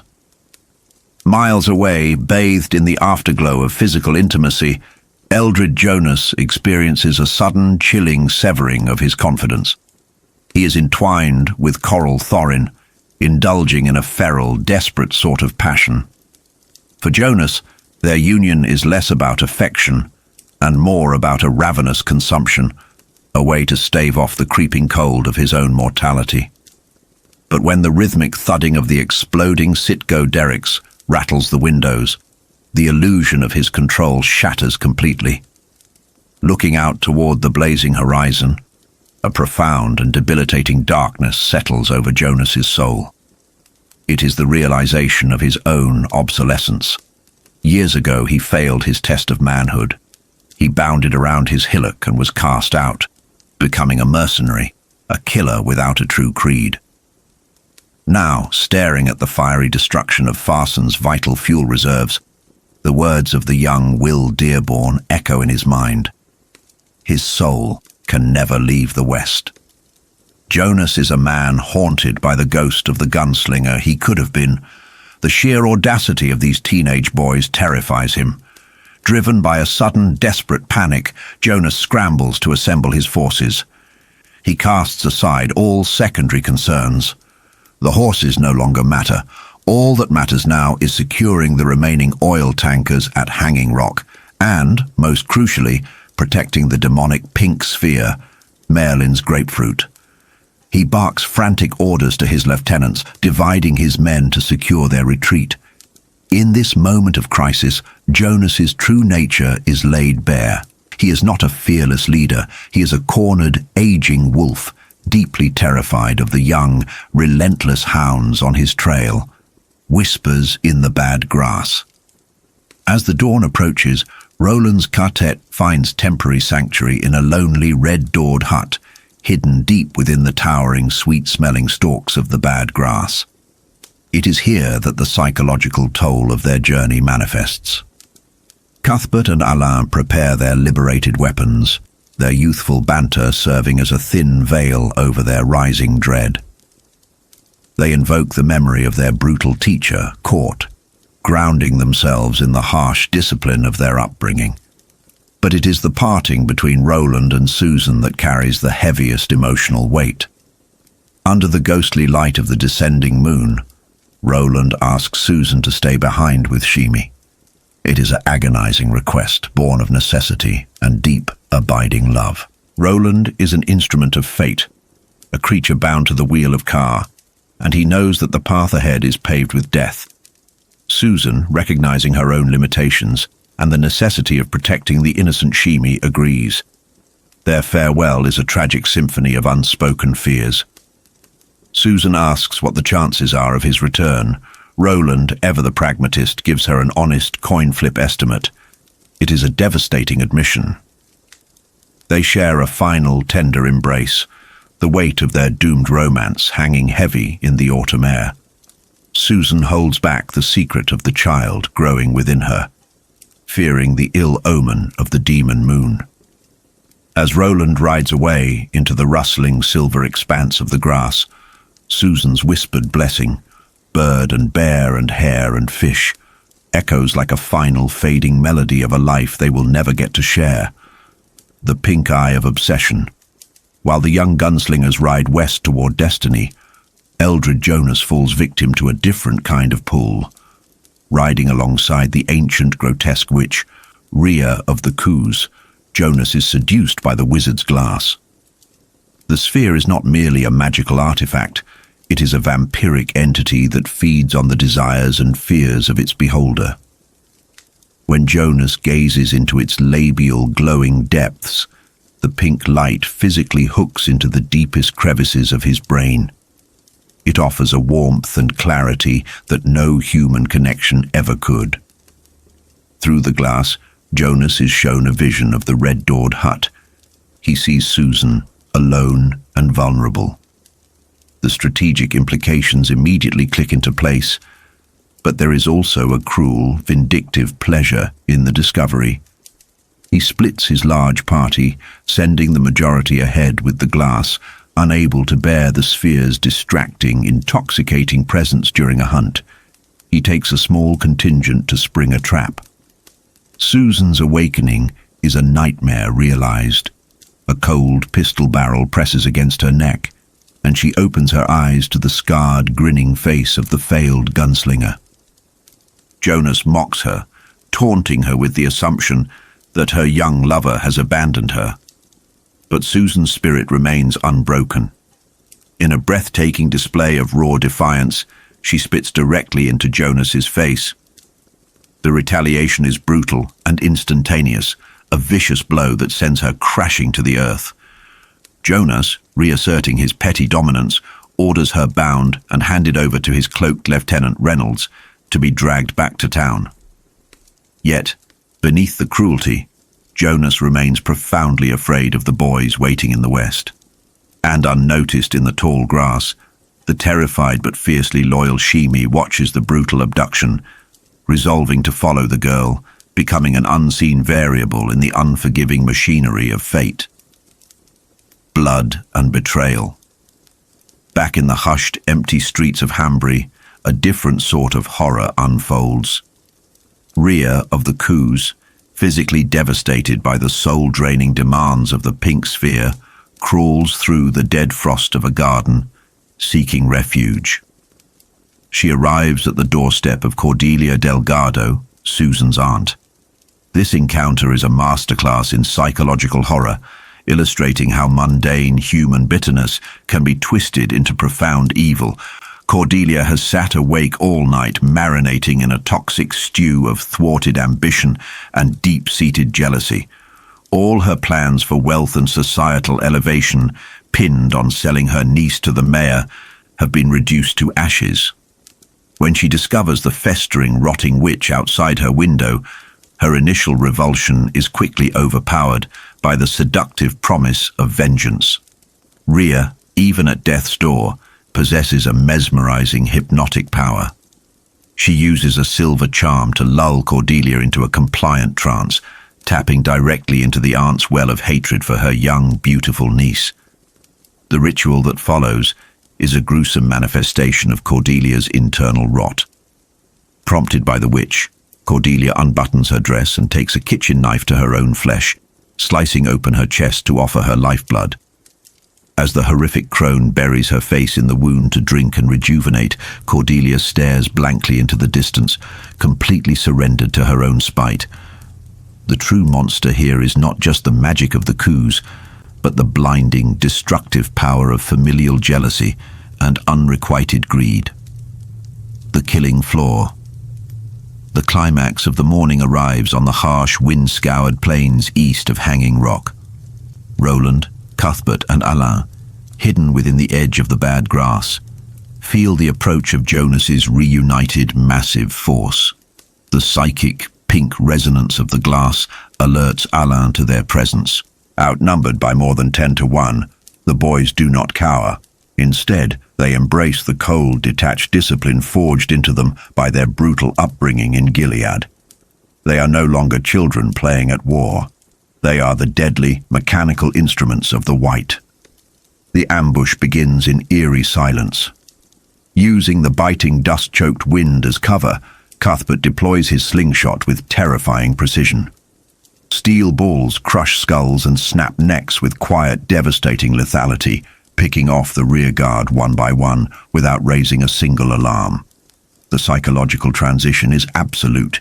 They are clinical, methodical, and entirely devoid of hesitation. When the element of stealth is exhausted, the true slaughter commences. Roland unleashes a blood-curdling battle cry, "Heil! To me, gunslingers!" And the three boys carve into the sprawling column of ranchers and mercenaries like a scythe through dry wheat. It is a masterpiece of tactical violence. The older, seasoned men are completely paralyzed by the sheer speed and supernatural accuracy of their teenage assailants. Panic ripples through the ranks as men are gunned down or trampled by their own terrified horses. The leaders of the rebellion meet sudden, unceremonious ends. Hash Renfrew is blasted from his saddle.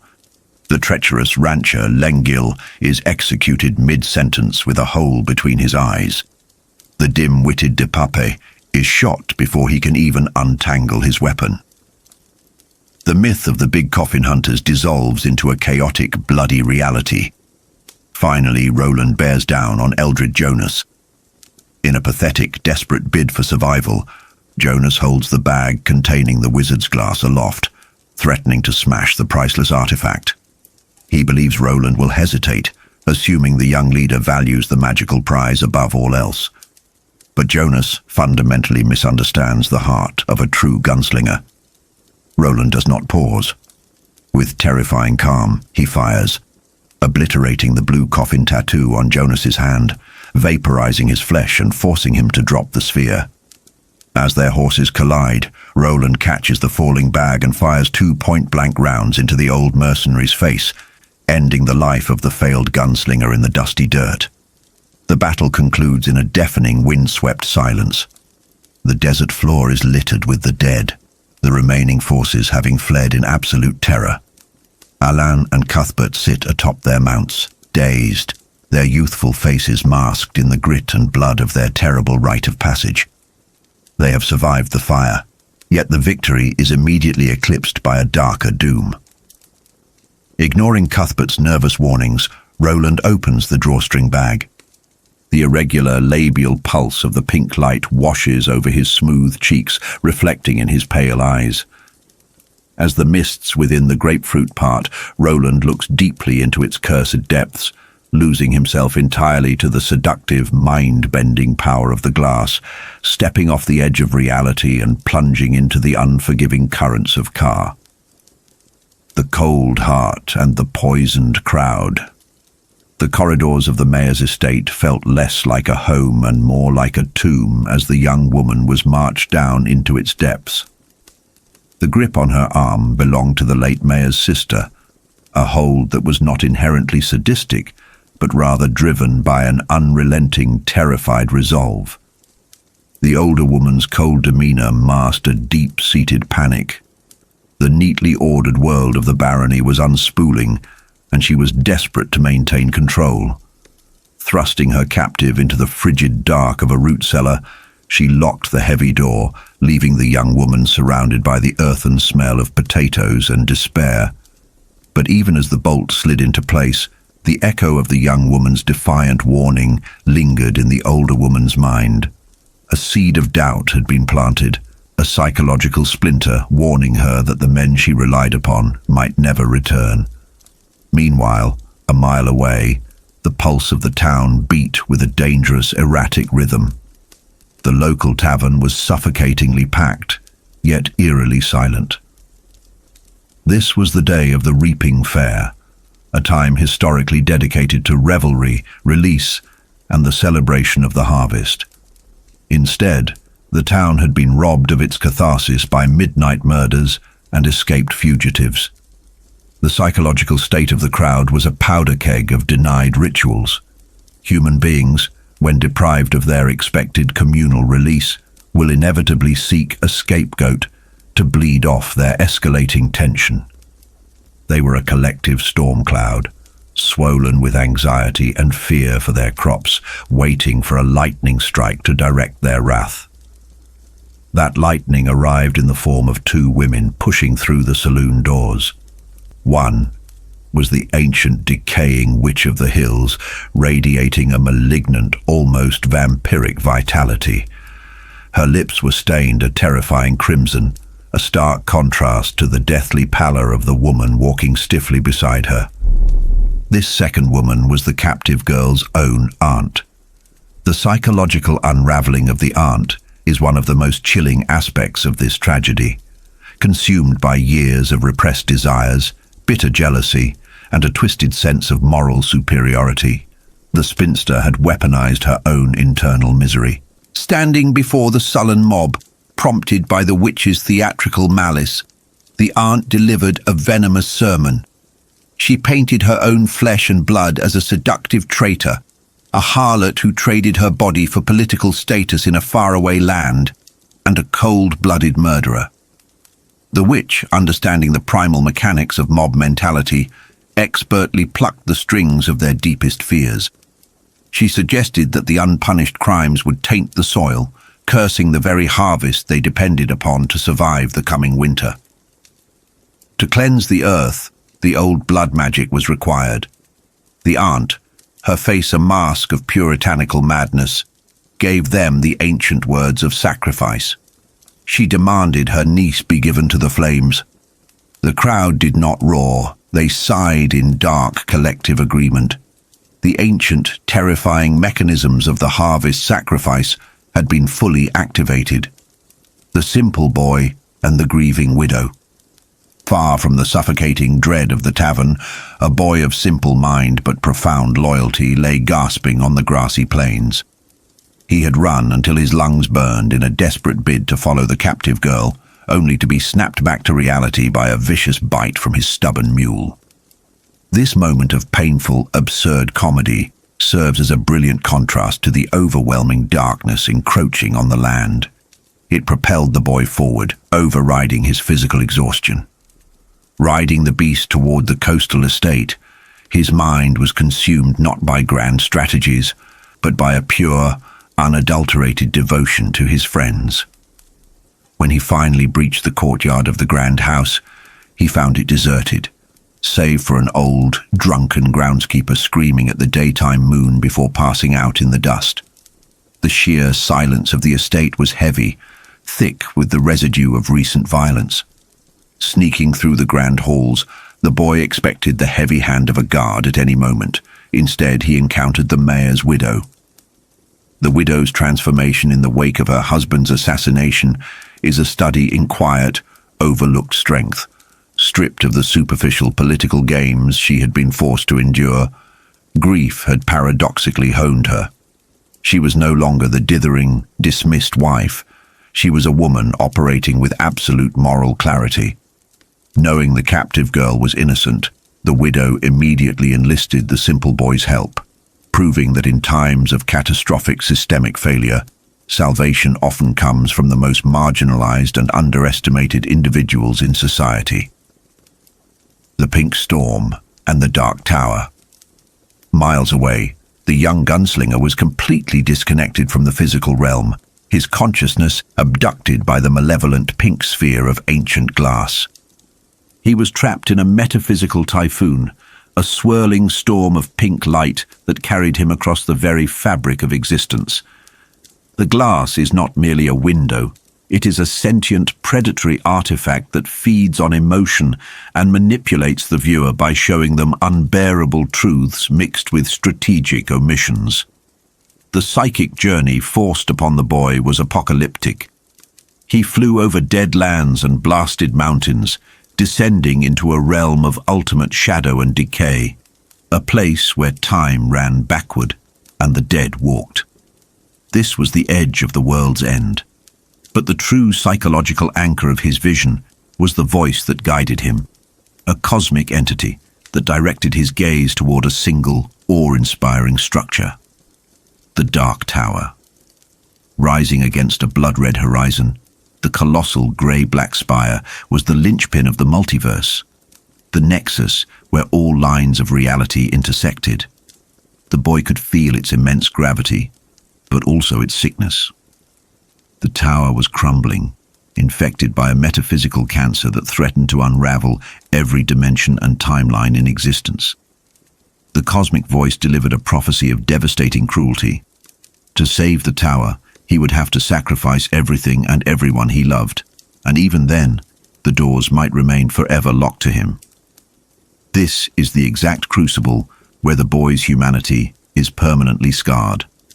The glass forces upon him an impossible ethical dilemma. Faced with the annihilation of all reality, the young gunslinger makes a vow that will define the rest of his agonizingly long life. He swears to reach the tower and tear down the corruption within it. When his two closest friends finally manage to violently break his hypnotic trance with a physical blow, the boy awakes with streaks of pure white in his hair, a physical manifestation of the immense psychic trauma he has just endured. He tells his companions of his choice.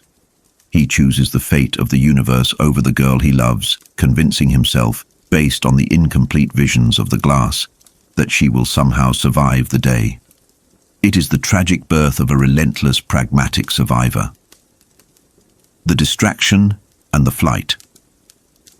Back at the estate, the widow and the simple boy enacted a desperate plan.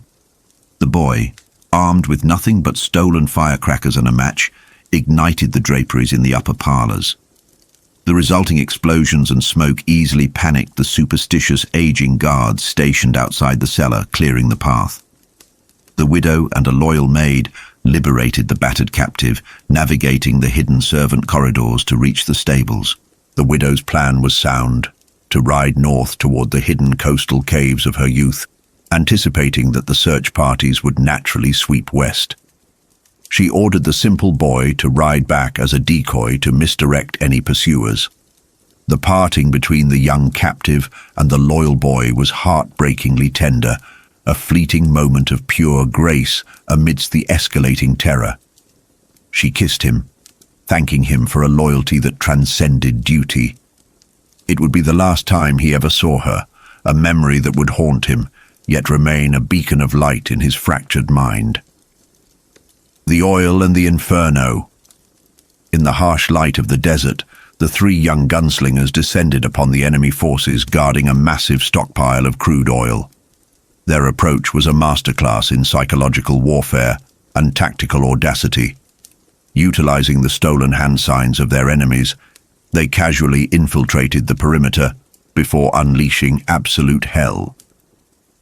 The juxtaposition of their extreme youth and their terrifying methodical lethality highlights the brutal conditioning of their warrior caste. Using an archaic rapid-fire weapon and a simple slingshot firing explosive projectiles, they ignited the oil tankers. The sensory devastation was absolute. The desert floor erupted into an apocalyptic inferno. Shockwaves hammered the air, deafening the enemy and turning the sky into a greasy black canopy of smoke. The enemy commander, a man of usually cold calculation, was thrown into an ecstasy of blinding fury. His logistical advantage had been completely annihilated by three teenagers, a humiliation that completely shattered his strategic patience and drove him into a fatal, obsessive pursuit. The blood on the Silk Ranch Road. Tragedy is often dictated by the cruelest mathematics of timing. As the widow and the captive girl attempted their escape toward the coast, they rounded a bend only to come face to face with three armed men from the syndicate. The leader of these thugs, severely diminished in confidence without his commanding officer, compensated with a swaggering, sadistic cruelty. He possessed the dangerous insecurity of a subordinate trying to prove his dominance. The widow, exhibiting a courage that defied her lifetime of passive submission, attempted to hold the men at bay with an ancient, heavily ornamented pistol. It was a moment of profound bravery, but fate in this universe is rarely kind to the noble. As the widow pulled the trigger, the antique powder merely fizzed and died. The brutal mechanics of reality immediately asserted themselves. The thug drew his modern weapon and fired, blowing the widow out of her saddle. Her death was instantaneous, a stark reminder that courage alone is no shield against violence. Before the young captive could even process the horror of her savior's murder, the true architect of her nightmare arrived. The ancient witch rolled up in her black cart, radiating a toxic, triumphant joy. Having been robbed of her precious seeing glass by the gunslingers, she had redirected her immense festering malice entirely onto the girl. The witch's arrival signaled the absolute end of hope. She commanded the thugs to bind the girl and prepare her for the town. The harvest demanded its ash. The abyss in the canyon. The desert pursuit, had morphed into a brilliant, deadly trap. The three young gunslingers lured the enraged enemy commander and his forces deep into a narrow box canyon. Once the enemy was committed, the gunslingers ignited a powder trail that set the dense brush at the canyon's entrance ablaze, effectively sealing the only exit. But the fire was the least of the horrors hidden within the stone walls. At the deep end of the canyon lay a dimensional anomaly, a tear in the fabric of reality known as a thinny. This phenomenon is a masterpiece of cosmic horror. It is not a beast with teeth, but a metaphysical cancer that vibrates with a sickening hypnotic whine. It speaks to the darkest, most exhausted corners of the human psyche, promising an end to struggle, begging the listener to step into its shifting, silver-green sludge and simply cease to exist. Even the disciplined minds of the young gunslingers were almost shattered by its pull, nearly walking willingly into oblivion before their leader snapped them back to their senses with the concussive blast of his revolver. For the trapped enemy forces, the canyon became a sensory and psychological hell. Pushed from behind by the panicked rush of their own cavalry and blocked by the wall of fire, they were forced deeper into the canyon. The thick, acrid smoke of the burning brush blinded them, but it was the whining, slobbering vibration of the thinny that broke their sanity. Horses screamed and plunged into the gelatinous void, melting away. Men, driven entirely mad by the impossibility of the noise and the absolute terror of their confinement, tore at their own faces. The enemy commander, bleeding and disoriented, realized too late the totality of his failure. Stripped of his command, his dignity and his mind, he dropped his weapon. Seduced by the alien vibration, he, along with the remnants of his army, willingly marched into the otherworldly mire, consumed by the hungry fabric of a decaying universe. From a high ledge, the young gunslingers watched the massacre. The leader felt the grim weight of the slaughter, recognizing that he had orchestrated this mass execution. But his reflection was cut short when he looked up and realized the sky had fundamentally changed. The temporal distortions of the region had snapped back into alignment. The sun was gone. The demon moon had risen. The terrifying realization struck him. The visions in the glass had manipulated his perception of time. It was not too early. It was already too late. The harvest of ash. The final sequence is a harrowing exploration of sociological collapse and the darkest extremes of human fanaticism. The captive girl was paraded into the center of her hometown, in the back of the witch's cart. The townspeople, people she had known her entire life, bakers, farmers, lawmen, had been entirely consumed by the psychological contagion of the blood ritual. Stripped of their individuality, they operated as a single, murderous organism, chanting the ancient words of the harvest. They pelted her with the rotting remnants of the crops they believed she had cursed. Her own aunt, the architect of this public agony, danced a frantic, lunatic jig in the moonlight, her face smeared with ash. The aunt threw a bucket of crimson paint over the girl's bound hands, a symbolic branding of the guilt the town desperately needed her to carry. Miles away, standing on the canyon ledge, the young gunslinger ripped the dark glass from its bag. It flared to life, feeding hungrily on his rising panic. He was forced to become a voyeur to his own emotional destruction. He watched through the crystal as the mob lifted the girl he loved and chained her to the massive pyramid of dry wood. He watched as the women of the town piled dry husks at her feet. He watched the absolute, sickening madness of his universe unfold, entirely powerless to stop it. Yet, in the face of agonizing death, the girl exhibited a transcendent psychological resilience. She did not beg the mob for mercy, nor did she grant her aunt the satisfaction of her tears.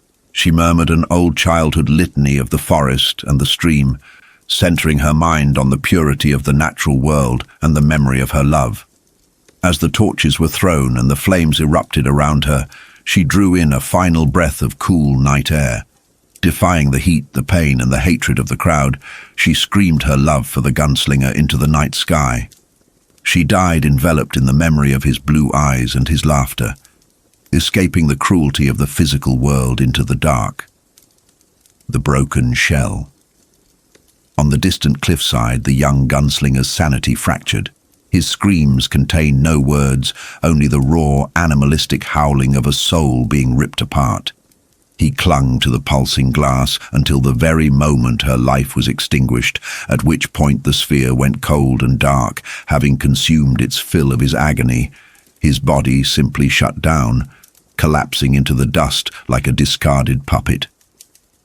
His two companions, paralyzed by a mixture of awe and absolute terror at the malevolence of the artifact, refused to destroy it, bowing instead to the terrifying currents of destiny that seemed to govern their lives. They strapped their catatonic leader to his horse and fled into the western forests under the orange glare of the swollen moon. When the boy finally awoke days later, he was fundamentally and irreversibly changed. He did not speak. He barely ate. He sat cradling the dead, dark sphere of glass, his eyes as empty as the desolate wastes he would soon wander.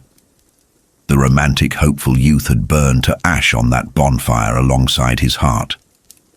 What rode westward toward the ruined lands was merely a shell, a hollow vessel fueled only by trauma and a grim, relentless obsession with a dark, crumbling tower at the end of the world. The morning after the tales.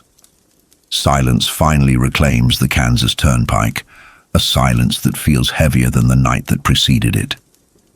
For hours, or perhaps a lifetime, given how storytelling distorts the passage of time, Roland of Gilead has spoken.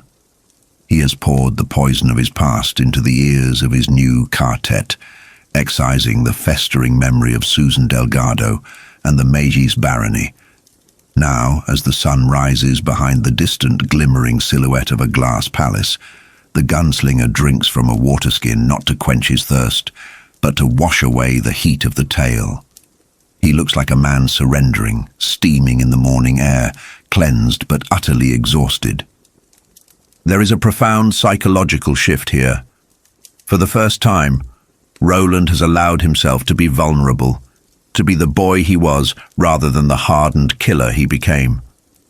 His companions, Eddie, Susanna, and Jake, feel the weight of this purgation. They too feel the strange, disjointed sensation of having lived through a night that stretched for weeks in their minds. It is the hangover of empathy, the exhaustion that comes from living another person's tragedy. Eddie compares it to the feeling of waking up after a drug binge, that sense of disconnect where the body feels foreign and the world too sharp. But the world they have woken up to is not merely sharp, it is wrong. They are stranded on an Interstate 70 that runs through a plague-emptied version of America, a thinny world where the boundaries of reality are worn transparent. As they prepare to move toward the Emerald City looming in the east, they encounter the residue of other stories bleeding through. Jake finds a note on a windshield referencing an old woman named Abigail and a dark man in the west. For those familiar with the geography of King's multiverse, this is a chilling crossover with The Stand. It suggests that the superflu flu and the world of the Dark Tower are neighbors, separated only by a thin membrane of reality. But Roland is not interested in the dark man in the west. Not yet. His eyes are fixed on the green structure in the east, a place of power and inevitably a trap. As they walk, the sound of the thinny, that vibrating atonal warble of unraveling reality, assaults them. It represents the auditory chaos of a universe losing its cohesion. But as the sound recedes, they find something far more surreal waiting on the asphalt. Arranged neatly across the highway lanes are shoes. Not random debris from the plague, but gifts. There are crystal-adorned shoes for Susanna's stumps, red Oxfords for Jake, street boots for Eddie, cowboy boots for Roland, and even 4 red booties for Oi the Billy Bumbler. This is where the grim western merges with the twisted fairy tale. The shoes are red, invoking the ruby slippers. The destination is a green palace. The narrative is forcing them into the role of Dorothy's companions, walking a concrete yellow brick road. But in Midworld, whimsy is always a mask for danger.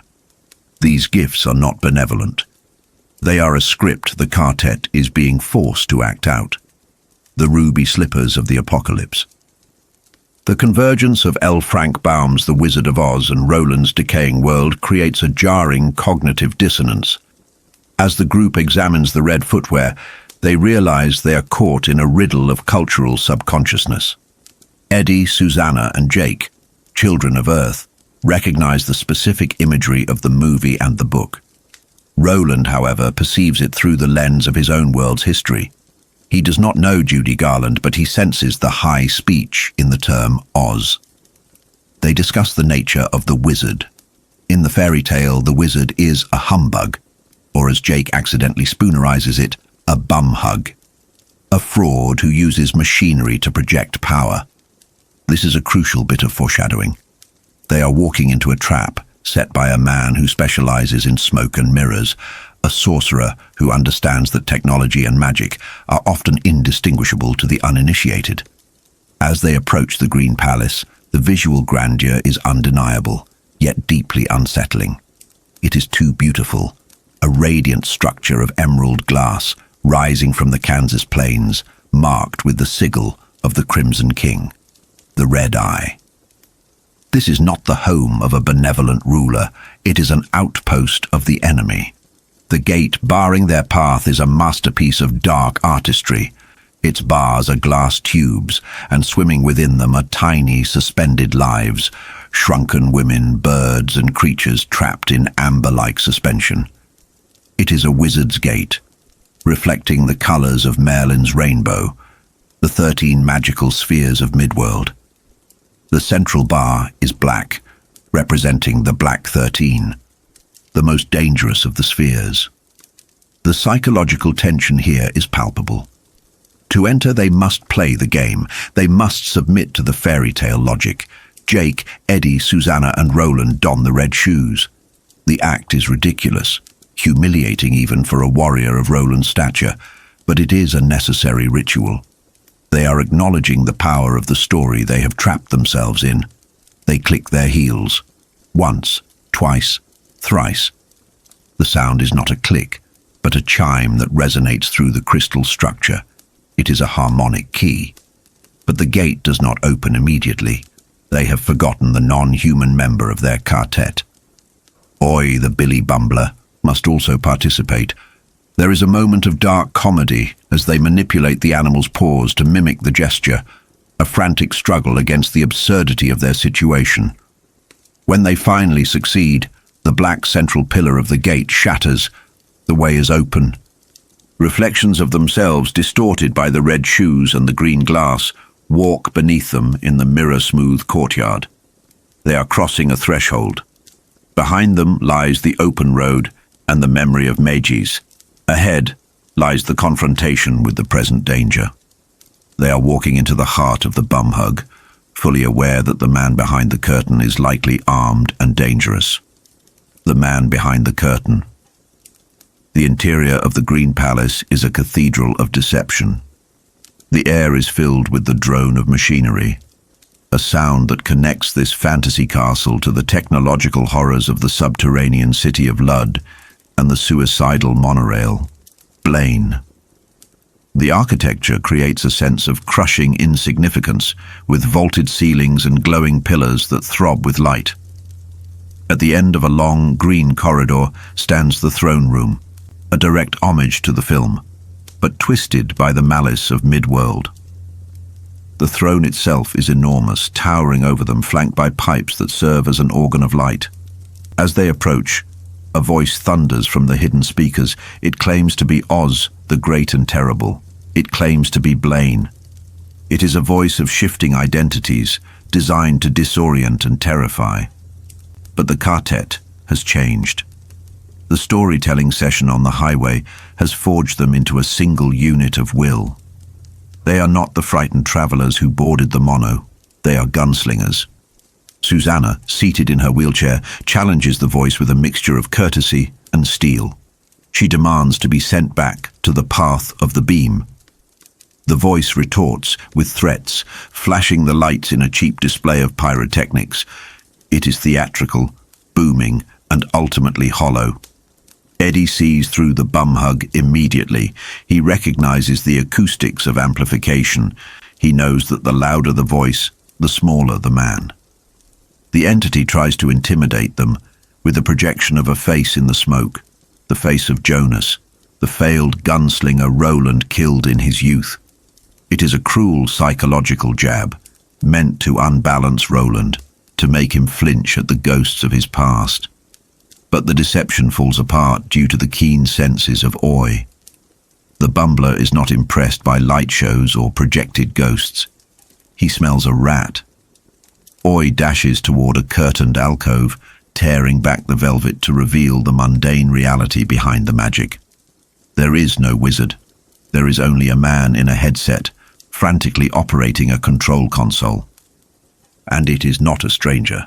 It is Andrew Quick, the TikTok man, the great brute from the city of Lud, whom they thought dead.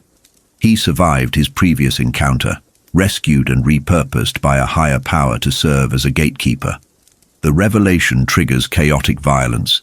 The illusion of the wizard evaporates, replaced by the gritty reality of a gunfight. But as the TikTok man reaches for a weapon, screaming his loyalty to his master, another figure reveals himself. He has been sitting on the throne the entire time, hidden in plain sight by his own stillness and perhaps a glamour. It is Flag. He calls himself Martin Broadcloak here. But he is Randall Flag, the walk-in dude, the ageless stranger.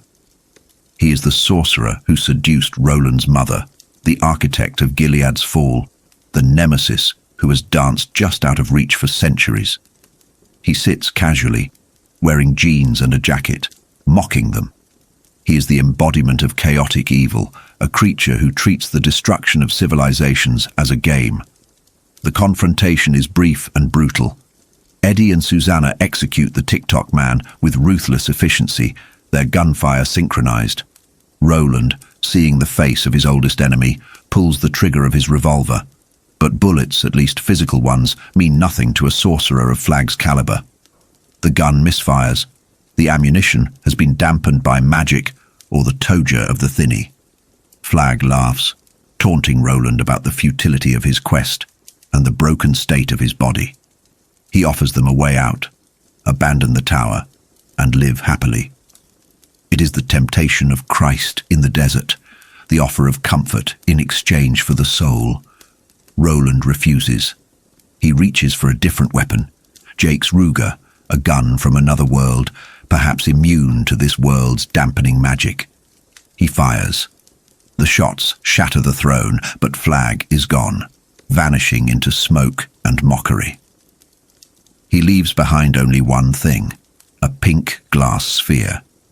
Maerlyn's grapefruit, the very object that drove Roland's father's generation to ruin, and the window into the tragedy that broke Roland's heart. Matricide in the mirror. The dust settles in the throne room, but the spiritual danger has just peaked. Flag has escaped, but he has left a trap, or perhaps a lesson, pulsing on the floor. The pink grapefruit is a piece of Maerlyn's rainbow, a sentient, malevolent seeing stone. It feeds on secrets and pain. Roland knows he should destroy it or leave it, but the narrative demands closure. He cannot lead this Ka-tet further until he reveals the final terrible scar on his soul. He has told them how he lost Susan Delgado to the fire. Now he must show them how he lost his mother, Gabrielle. He gathers his friends.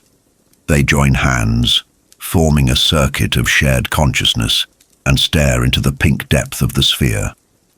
The world of the Green Palace dissolves, swept away by a psychic gale, and they are transported back to the castle of Gilead. This is not a story told around a campfire. This is a relived memory, visceral and immediate. Jake, Eddie and Susanna stand as phantom observers in the hallways of Roland's childhood home. They see a younger Roland, fresh from his adventures in Mejis but hardened, wearing the guns he has earned too early. He is a boy, walking toward his doom. The context is crucial. Roland has returned to Gilead suspecting his mother of treachery. He knows she has been Martin's lover. He suspects she is conspiring against his father, Stephen Deshane. The glass has shown him visions of her betrayal, poisoning his mind, twisting his love into suspicion and hatred. He moves through the castle like an executioner. The Ka-tet watches helpless as Roland enters his mother's apartments. He expects to find Martin. He expects to find a conspiracy. The atmosphere is thick with the tragedy of miscommunication. Gabrielle Deschamps is there, but she is not plotting murder. She has made a belt for her son, a peace offering, a symbol of her desire to reconcile and end her affair.